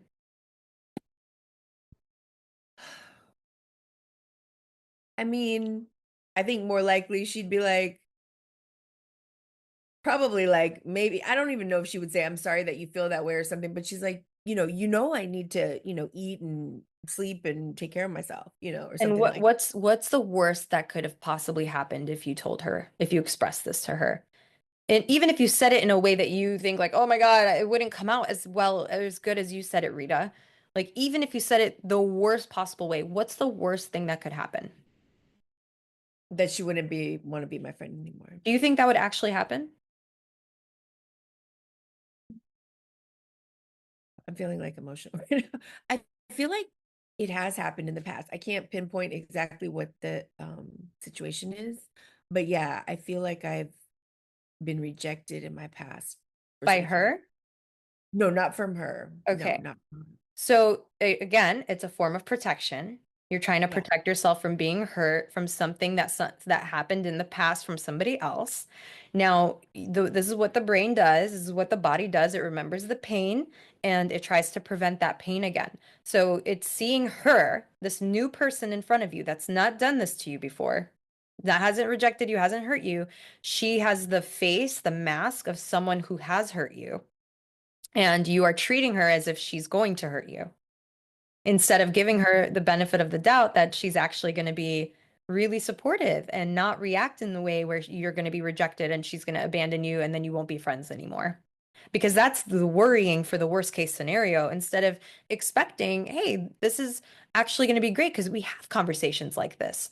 She's actually pretty wonderful to me. We have conversations like this. So I can trust that she's a safe place for me to express myself.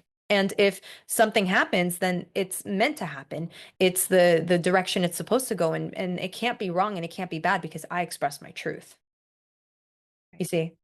Yeah. It's the perspective of you're expecting it to go wrong because something in the past has gone wrong, but she's not giving you any reason to think that, she would reject you or hurt you and not be your friend anymore if you just told her, hey, this is how I felt from this thing. Yeah.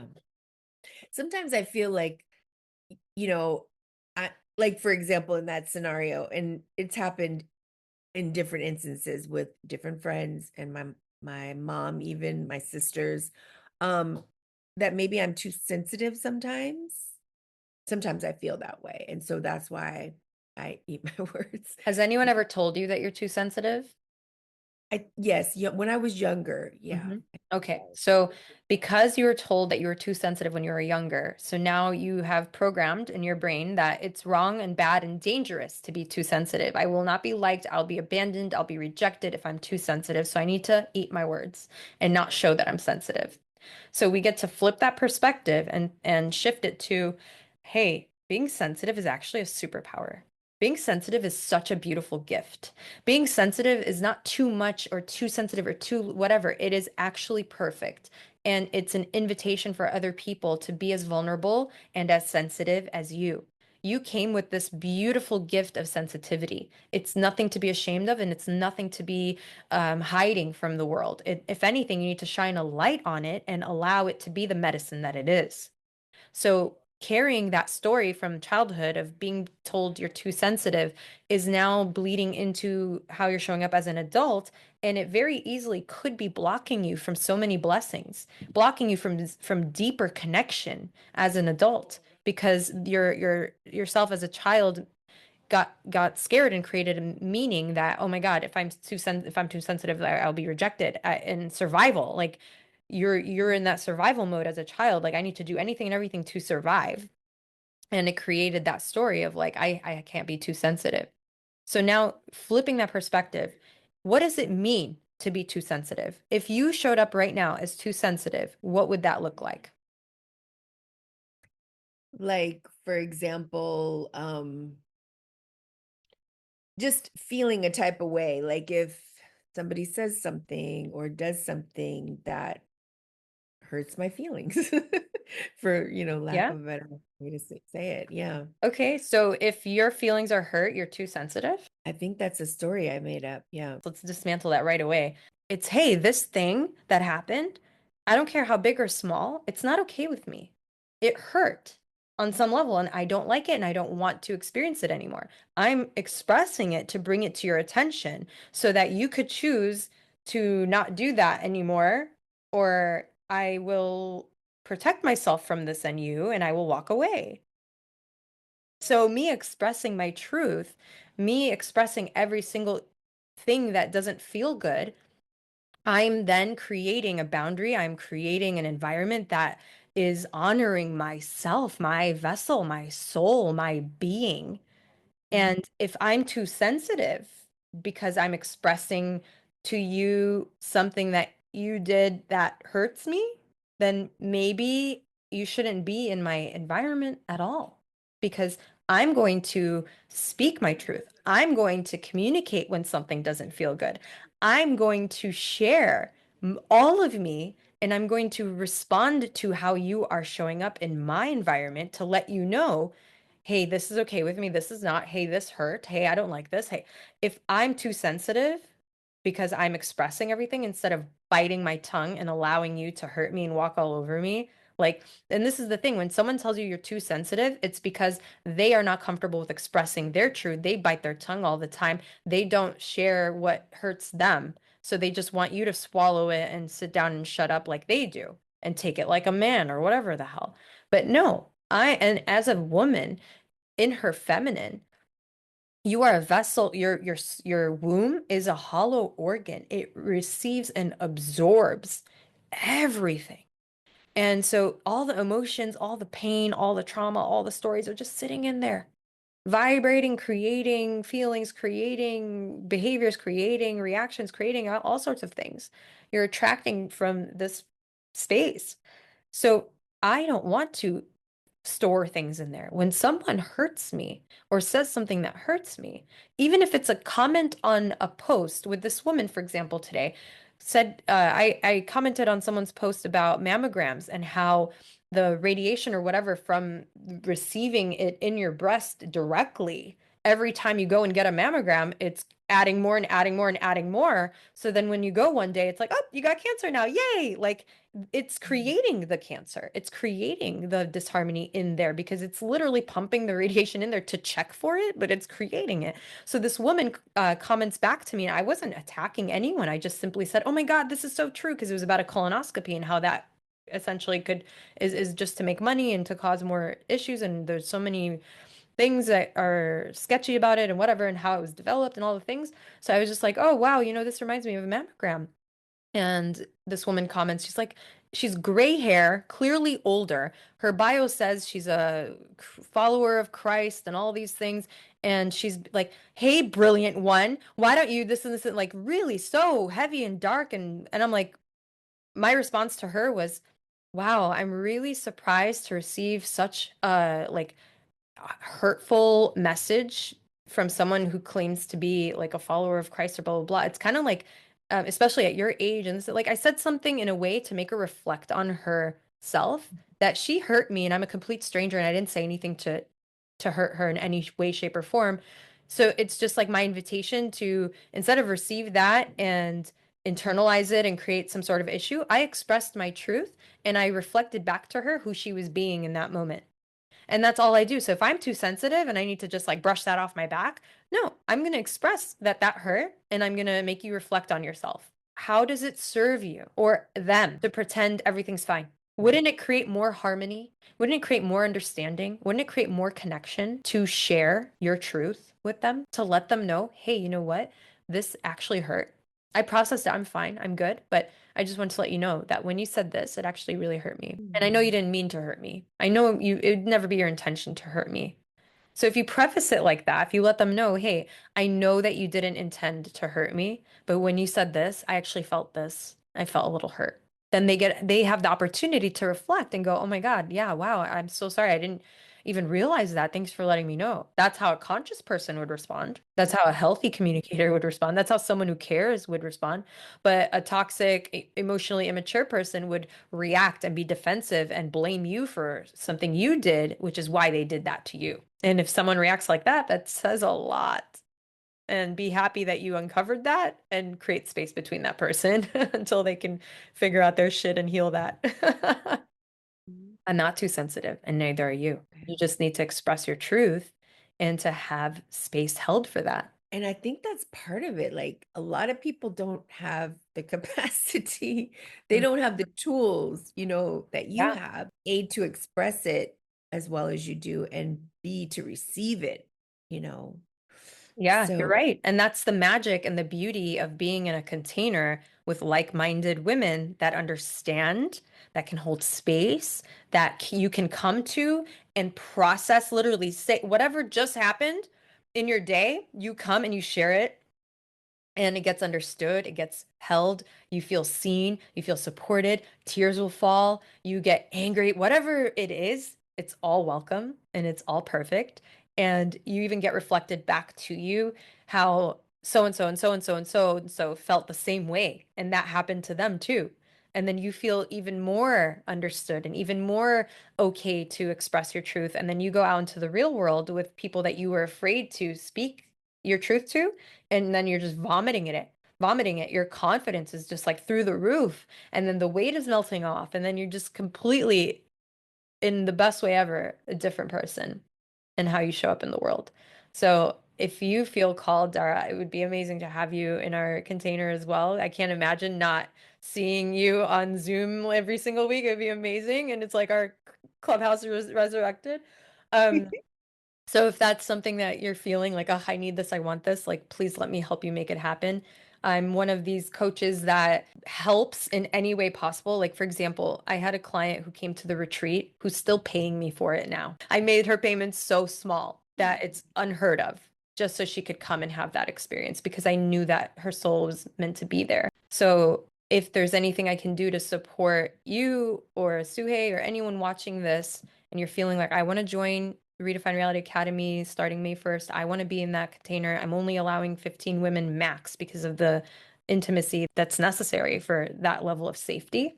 And we all like essentially sign a contract in blood, but not really, like what happens in this container stays in this container, like that kind of energy where you really feel safe and loved and supported and seen. Yeah. So anyway, I'd love to help you make that happen because I think you'd be an amazing fit and blend in with the family so beautifully, so perfectly. Yeah. Yeah. Was there anything else that you want to share that came up from our entire conversation? And I'd love to also touch base again with Suhei to see if anything you shared resonated with her or had an aha, and then we can go into the meditation and close it out. yeah, I did have this one question, and thank you so much for asking. And it's about this idea of being a self-cleaning oven. In other words, I'm getting clean within myself. Mhm. I was on my walk, out by the water, when I got the message. I sent her the message and got the message, and I worked through it in my head. Is that enough, or do I actually need to speak it to her or whoever it is that I feel hurt by? That's a beautiful question. So, what I would have you do is check in with yourself. Is it still there? Mm, Because I think it is because you're bringing it up. yeah, yeah. So, it's still there. And that's the way to know. Check in with yourself. Is it still there? Do I need to express this? Is there another way I could try to release it without having to express it? But why am I avoiding expressing it? Right. So, you could grab a pillow and rage out, scream into it, beat the shit out of it. That'll help. It will. Because when's the last time you screamed? Yeah. It's Well, I did do a primal scream at the levee about like maybe 2 weeks ago. Nice. I was like, ah. Oh, very cool. Yeah, very cool. Screaming, releasing, but with an intention. So at the retreat, we had the guided meditation that I was telling you about, the forgiveness. I had the women sitting in their circle and I was guiding them through this forgiveness meditation, and I had them go to a place where they were visualizing someone that hurt them, that they are holding on to, something they did, something they said, whatever it was, like bringing them to mind and then placing on your body where you feel that, and then speaking directly to that place and telling it, thank you for being there. I know that you're trying to, send me a message or help me process something, or help me. Like, you're just basically thanking it for being there and letting it know that you no longer need it to be there anymore, that it served its purpose and that you release it and you release them and blah, blah, blah. And so you have that in your mind, but it needs to come out verbally. So I had them on the count of like 3, release and scream. And I think that is when Val's 15 pounds melted away, Yeah. because she was carrying that for 3 years, I think, whatever, this trauma for years, living with it for years, not actually letting it out in any way, keeping stuck. Having to verbally release it, I think, is really important. And the throat chakra, you don't want it to get blocked, because then that would create a thyroid issue, would create all sorts of things. So with that being said, checking in again, is it still there? Well, obviously it's still there. I'm bringing it up. Do I need to say something to her? Would that help me? And then notice the instant response. You answer yourself right away. So ask yourself now, do I need to say it to her to really release this? Boom. What came up? Yes or no? Yes. See? And Yeah. it's about navigating how to say it. Okay, how do I want to say it to her? Well, if I let her know, hey, I'd like to share something with you. Can you hold space for that? I just need you to listen. I just need you to hear me. Are you available for that? And say, I know you didn't intend to hurt me. I felt hurt when this happened and I processed it already. I feel like I understand completely, and you're not wrong or bad for this or that.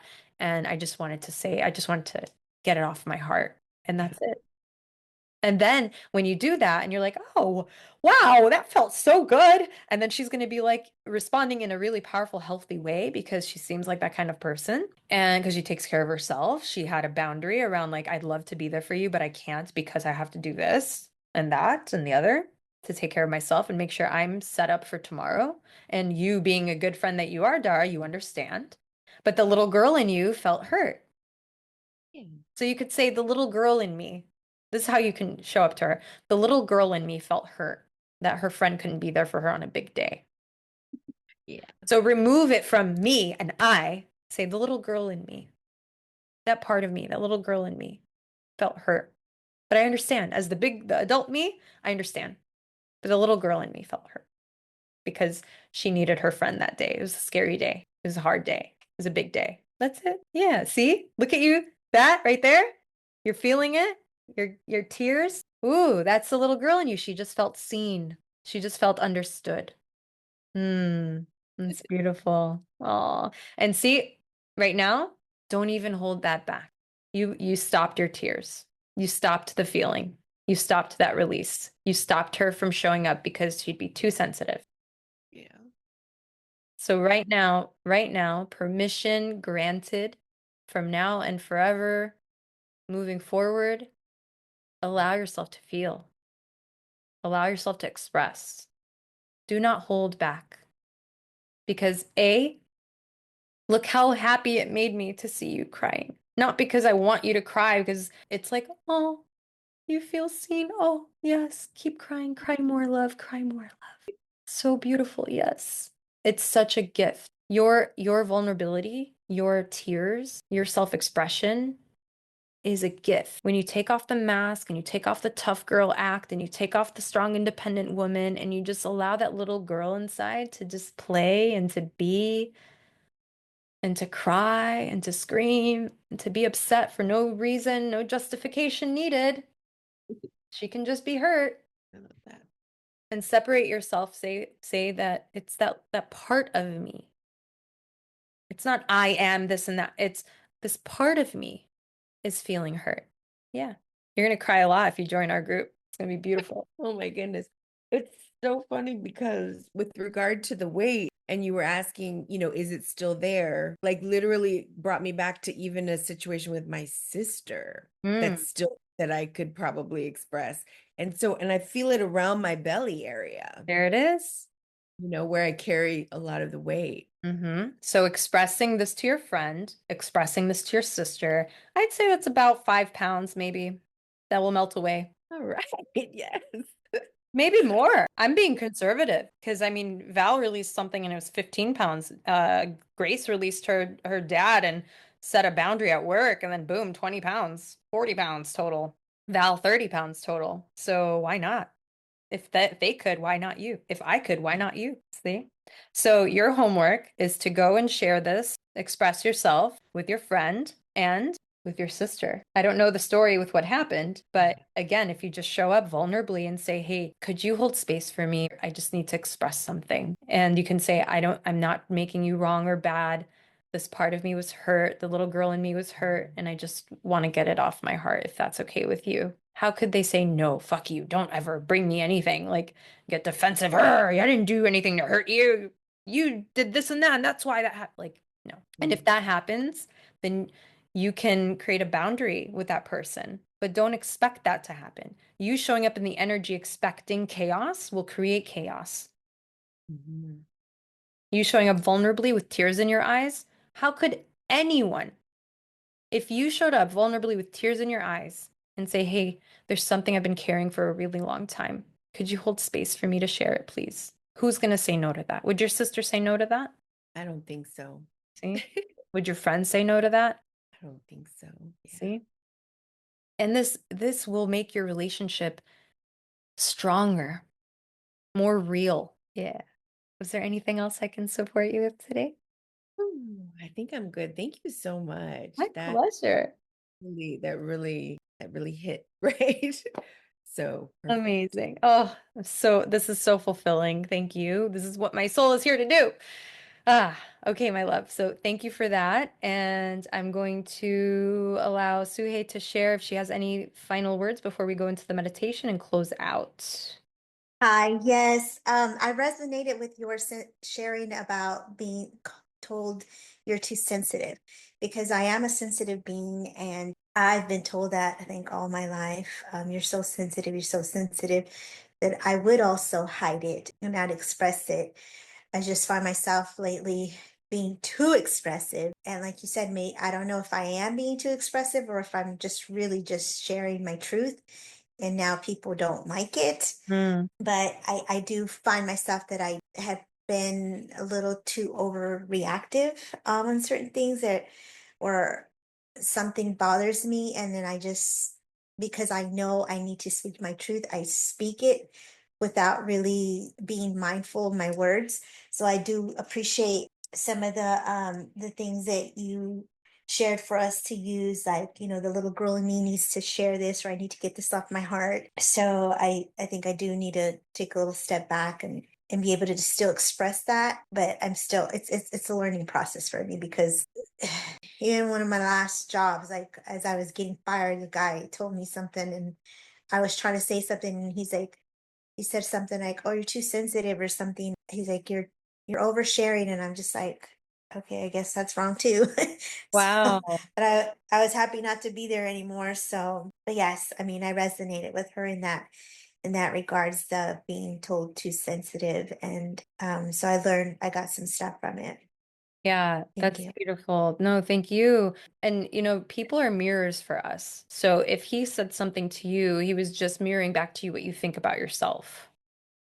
So when you think about that, it's like take it as feedback, but take it with a grain of salt to realize that it doesn't have to be true and it doesn't have to identify you. And it could just be feedback that you get to discern, like, hey, is that an aspect of me that I'm rejecting? Is that an aspect of me that he's mirroring back to me? Or am I serving as medicine for him so that he could crack open and be more sensitive and vulnerable and share more than he's sharing? You see? Mm, Yeah. I like that.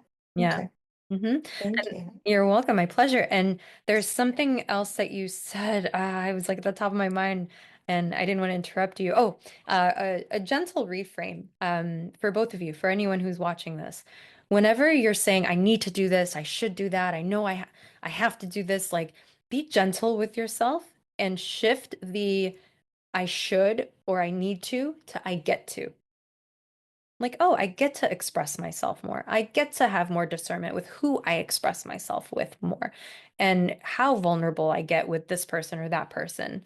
Am I for everyone to be so big and bold and expressive? Maybe this is me playing with it to find my edges. Maybe this is me allowing myself to really feel fully and to express myself so authentically that, hey, it makes the wrong people that are in my life fall away and it magnetizes the right people. There's a reason you're here with me now. There's a reason that when you were ready to receive the wisdom and the medicine, suddenly Rita pops in with exactly the right thing that you needed in that moment. That's not a coincidence. So just trust that everything that's in your environment, everything that's in your orbit is for you for some reason. It's up to you to find out why. What is this here to teach me? What is this here to show me? Why is this in my environment? Do I want this in my environment? Am I choosing this? What would happen if I removed this person? What would happen if I removed this job that I hate? What would happen if I started showing up a little more expressively?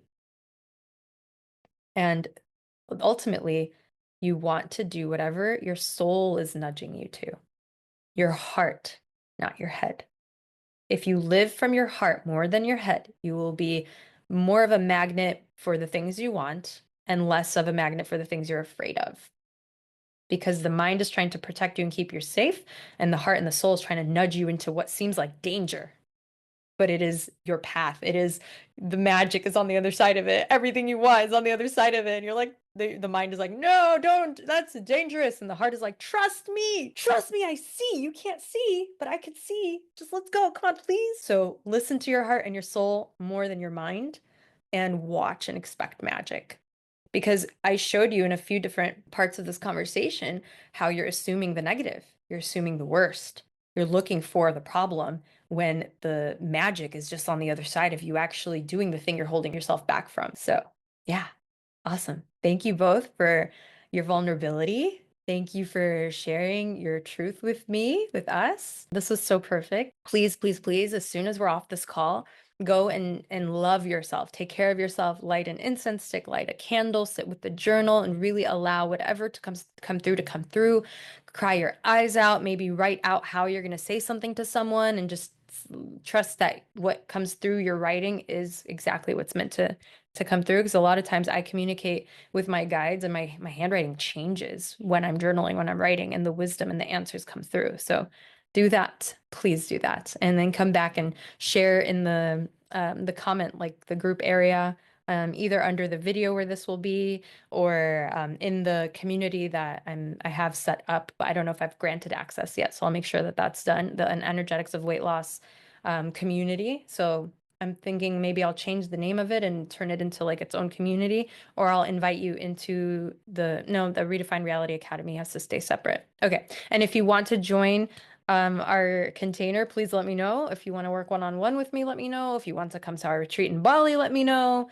I think you both would be perfect for all of that. So let's see where your heart is leading you. We're going to go into this little guided meditation to close out this beautiful session that we had today. Find yourself in a comfortable position. If you want to lay down, if you can, or if you just want to sit where you are with your eyes closed. We're going to ground in our body. We're going to do an energetic cord cutting from caretaking roles, from family, from biting our tongue, from our nervous system not feeling safe. And we're going to have permission to rest and reclaim our truth. So sometimes we take on these roles that we never asked for, because we feel that no one else will do them, or we have to. No one else was there for us, so we became so strong because we thought we had to. And even after we leave a situation, our body still doesn't know that we're actually free. So this practice is to help your soul remember that you're safe now. and that you don't have to carry what isn't yours anymore. So we're going to ground into safety. If our eyes are not closed yet, close your eyes. Place one hand on your heart and one on your womb or your belly. Take a slow inhale through the nose and hold, hold, hold. Long, slow exhale through the mouth like a sigh. Again, inhale through the nose, filling your belly all the way, all the way, all the way till you can't take any more. And then take another one. And then soften your jaw, relax your shoulders, holding this breath. Think to yourself, I am here, I am safe, I am held. Let your body feel it. And release. Notice your body softening with each exhale, relaxing, grounding. One more slow inhale through the nose, filling your belly. And hold, hold, hold, softening your jaw, relaxing your shoulders. Saying to yourself, I am here, I am safe, I am held. And let your body feel it. And exhale louder than the last one. Beautiful. Now imagine in front of you all the people that you've taken care of, all the people you have sacrificed for. Maybe it's your parents, maybe it's a partner, maybe it's siblings, maybe it's your children, maybe it's clients. And you can see them all standing in front of you in a line. And you don't need to think about what they did or judge them or blame them. Just see them and bring a smile to your face. See them with compassion. See their intentions were pure. See their love for you. See your love for them. They are in your life for a reason. You have a soul contract with them. There were lessons that you were meant to learn, to experience, that only would be learned through them. They made an agreement to come here to help you to learn this lesson, to gain this wisdom, to experience what you experienced. Exactly as it happened, it had to happen. There's no other way. So be grateful for the experience. Thank it now. Thank it for the wisdom. Thank it for the lesson. Thank it for how you see it now. Looking back, it was all perfect. Now, looking down, you see all these energetic cords that are tied from your body to theirs. They're standing across from you, and you see this cord attached from you, from your heart to theirs. Now, some cords might be in your back, some cords might be in your womb, some cords might be in your throat because you weren't speaking your truth. Some cords may be coming from your shoulders. These cords represent responsibility that you took on. That wasn't truly yours, but it was the exact medicine that you needed to learn that. Taking a breath, noticing how that feels, seeing these cords. They're a white, bright color. They're glowing. You can see the electricity vibrating through them. Now, imagine you have a golden pair of scissors in your hands, or a sword, or a knife, or a machete, whatever it is that you want, that you see, that feels good to hold in your hand, powerfully, that are made of light and truth. This is your truth you're holding in your hand. And you're safe to use these tools now, whether it's a pair of scissors or a knife. Whatever it is your truth. embodied in a tool that you get to use to break these cords, to cut these cords. Now, noticing each person that's standing in front of you, one of them steps forward. Who is it? It's safe to use these scissors now, or this knife, to gently cut this cord and say thank you. Thank you for the wisdom. Thank you for the lesson. Thank you for showing me what I needed to know and what I needed to experience. I am wiser now. I am stronger now. I am more powerful now because of this experience, so thank you. And gently cut that cord. Do this with each person. As this person has the cord cut, looking them in their eyes, maybe tears are falling from yours. Maybe there's a smile across your face. Maybe you feel so healed and so complete and so grateful. And you give them a hug. And because the cord is cut, now they can walk away. And the next person comes toward you. And you do the same thing. You say thank you. And you can be specific. For what? Thank you for showing me how I was overgiving and overextending, how I was biting my tongue, how I wasn't expressing my truth, how there's more for me than I'm allowing, how I need to receive or I get to receive as well. Thank you, thank you, thank you. I know that this had to happen exactly as it did, or else I wouldn't learn what I learned. Thank you. And then cut that cord. Give them a hug. Smile back at them and watch them walk away. And they disappear. They are energy. Energy can't be destroyed. It can only be transmuted. So let this evolve your relationship with them. Let it be one of gratitude and compassion. Do this with as many people as there are standing in front of you that need forgiveness. Because forgiveness is for you, it's not for them, really.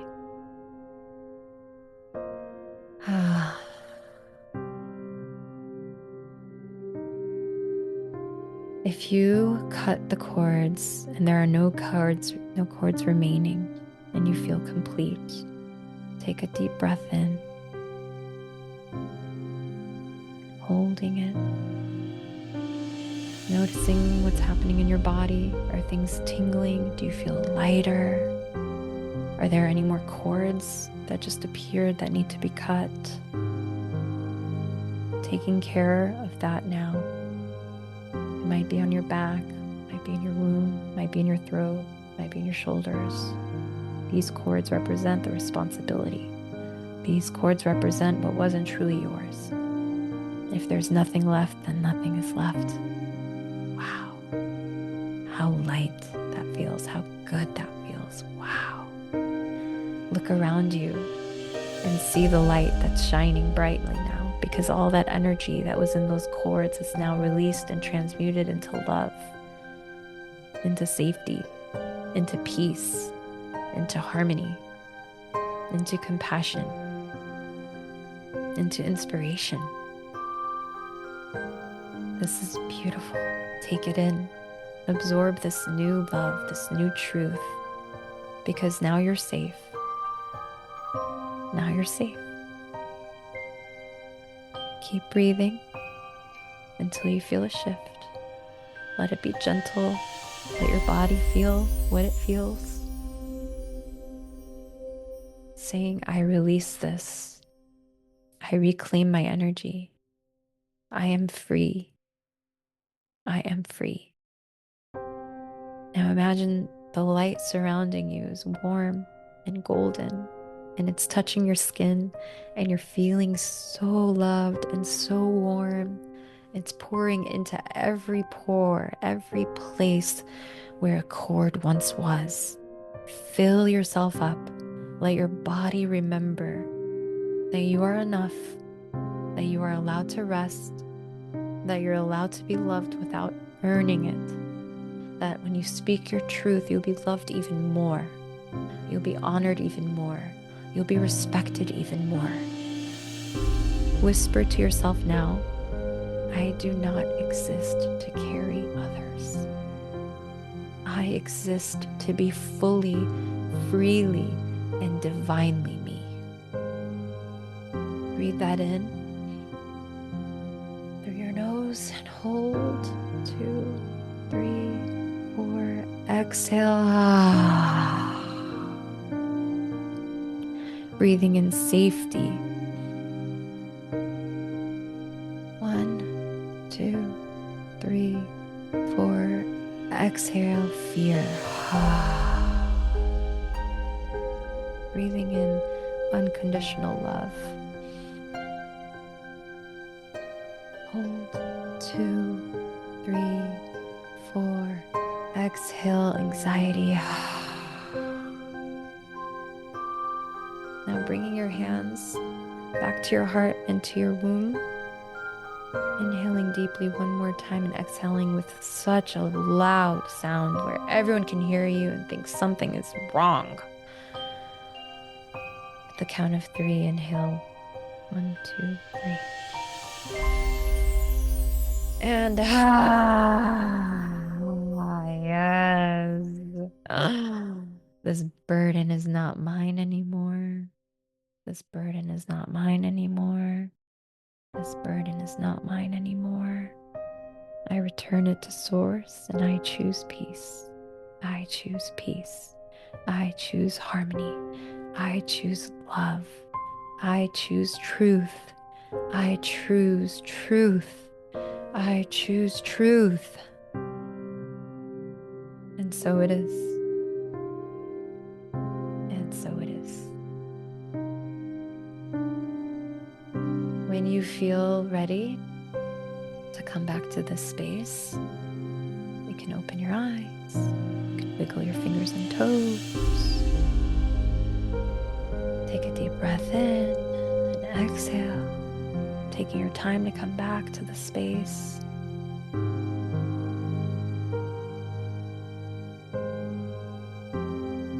Feeling called to share what that was like for you, what came up. Who are you becoming now that you've let it go? Do you feel like you let it go? Who showed up for you that needed to cut a cord? You can shake your body, like really shake every part of you like an animal does to release. This is so heavy. Yeah. I just felt like tingles in my throat. When you asked to pour in, like I felt the stuff go in, and when it was to release, I felt stuff go out. I got a lot of tingles in my throat. I love that. I love that. That means there's still something remaining that gets to be expressed. Yeah, and I've had a shoulder pain, like a neck, only on my left side, neck and shoulder pain for a while in the last week or two. So when you said cutting the cords, I actually pulled them instead of cutting them, and I was making sure I pulled from there. I pulled them from several of my friends that I feel that I've lost, and my parents are the people that. That's beautiful. You know, you mentioned the left side, you said, of your neck and shoulder? Yes.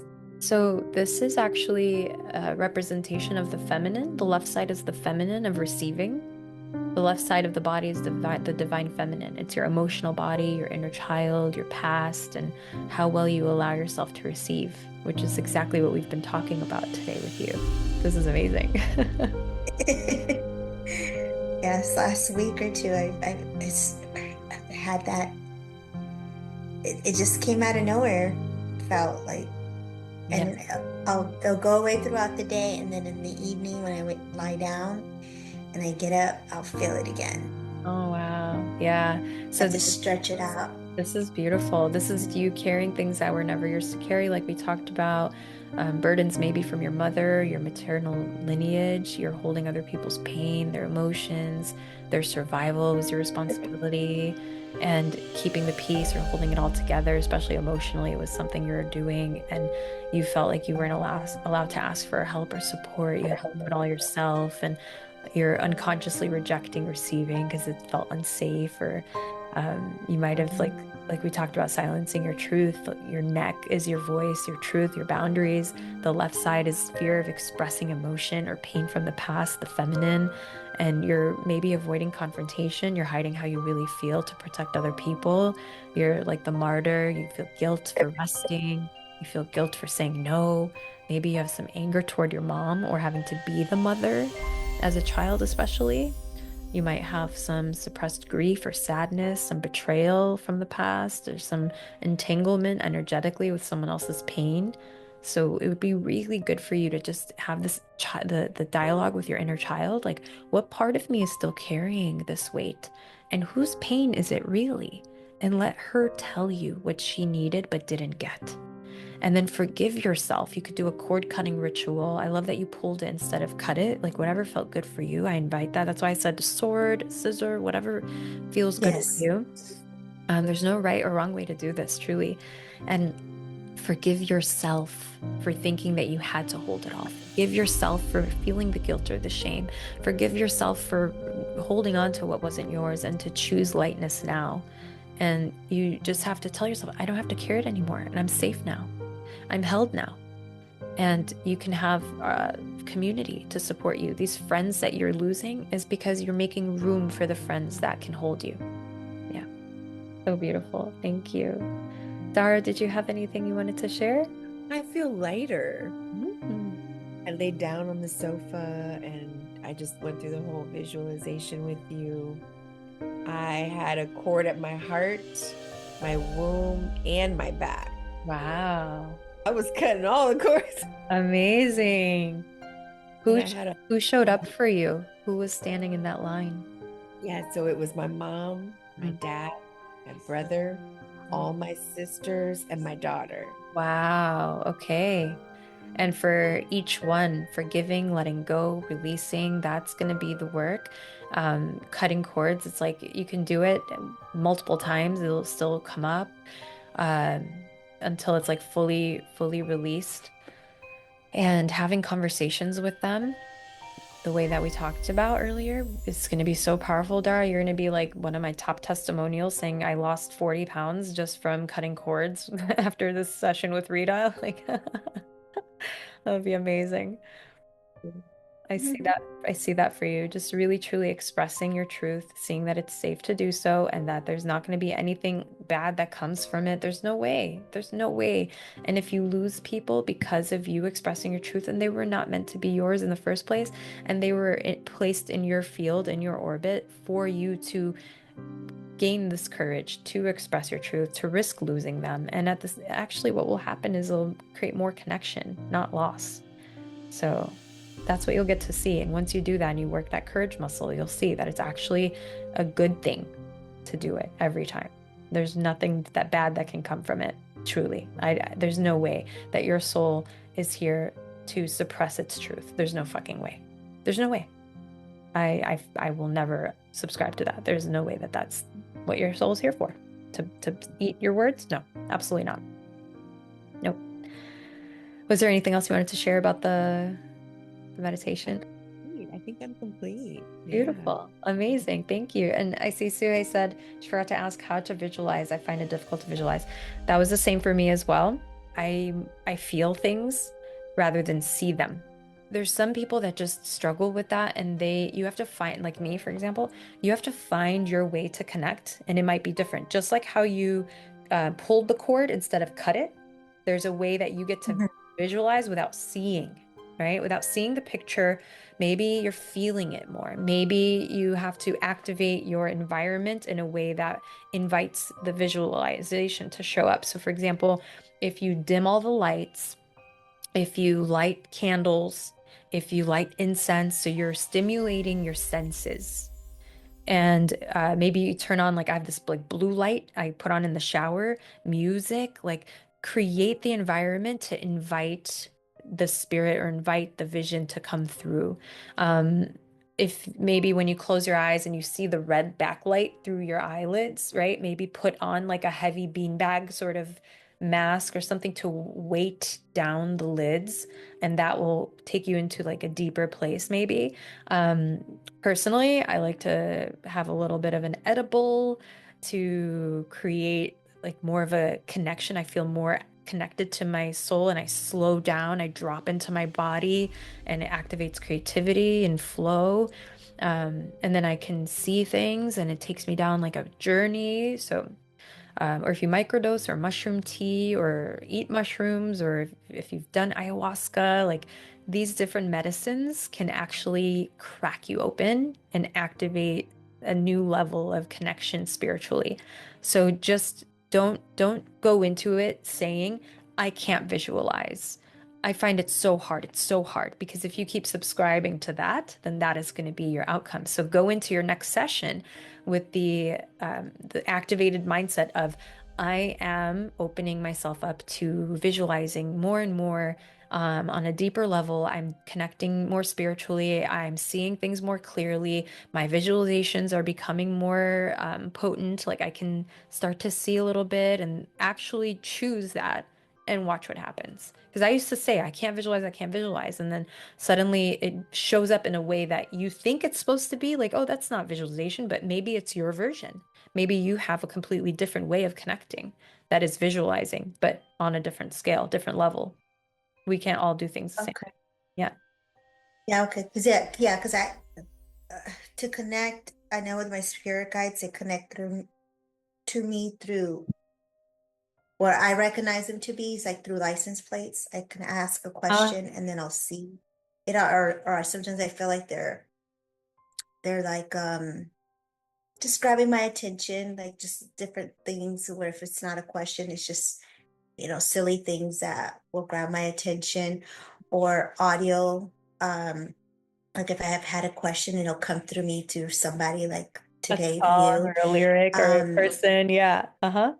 yeah, like somebody will say something that I had asked a question about, and it'll come through a person, or just in conversation, or the radio, TV, or just a knowing, like you said, just a know. I just know. Yeah. So, and I do want to visualize. I just felt like I didn't know. So I'm gonna try that whole putting the weight on the eyes Mm-hmm. and try that. Yeah. And don't Thank judge you. yourself. Don't be hard on yourself. Give yourself grace and just call in your guides and call in whoever is wanting to connect with you or what you're wanting to see, what you're, just knowing that it's all perfect and to give yourself grace. And that's all you can do. Thank you. My pleasure. Thank you both so much for your time, your vulnerability. Such a beautiful, beautiful way to start my day, and I think a beautiful way for you to end your day, right? So thank you, thank you, thank you. And please join me next Sunday. I'm going to do this every Sunday for the month of April. So use the same link and come back in and join. And then if you have the VIP, then you're obviously able to get this recording and all the other ones that we're going to be doing this month. So again, thank you so much. I love you. Thank Ah. you. Oh, I hope you enjoyed that. Oh my God, I loved just listening back to that and getting back in that energy of holding space and connecting with women, hearing their story, connecting dots for them, showing them things that they didn't realize, and activating a new mindset and a new way of being and showing up in the world, and then getting texts from them after the session sharing with me how impactful it was and how they've already shifted and how they already feel lighter and like they've lost some weight, which is amazing. If you'd like to join the next session, it's going to happen every Sunday in April. And if you do join the $27 VIP upgrade, you'll get access to this recording and all the rest, as well as the original masterclass that happened that I'm sharing, like slides and all the things, super professional, well done, all the jazz. So yeah, you'll get access to the Kajabi course itself, and I'll be adding a lot of things in there. It'll be such a valuable program that I swear to God, I could sell for like $2,000 or $3,000 or more. So if you jump in now, you'll get it for 27 and I'll never cut the access, and you'll just get all the things that get added to it because you'll be considered an OG. And Redefine Reality Academy, the next cohort starts May 1st. So if you want to be one of the 15 women that get to go really deep and connect and heal and transform and evolve and quantum leap to the next best version of themselves, then please do apply. I'll leave the link in the show notes as well. And as always, thank you for spending your time with me. I really do appreciate it. And I'll see you on Instagram. And until next time, may you be happy, healthy, and free. Bye.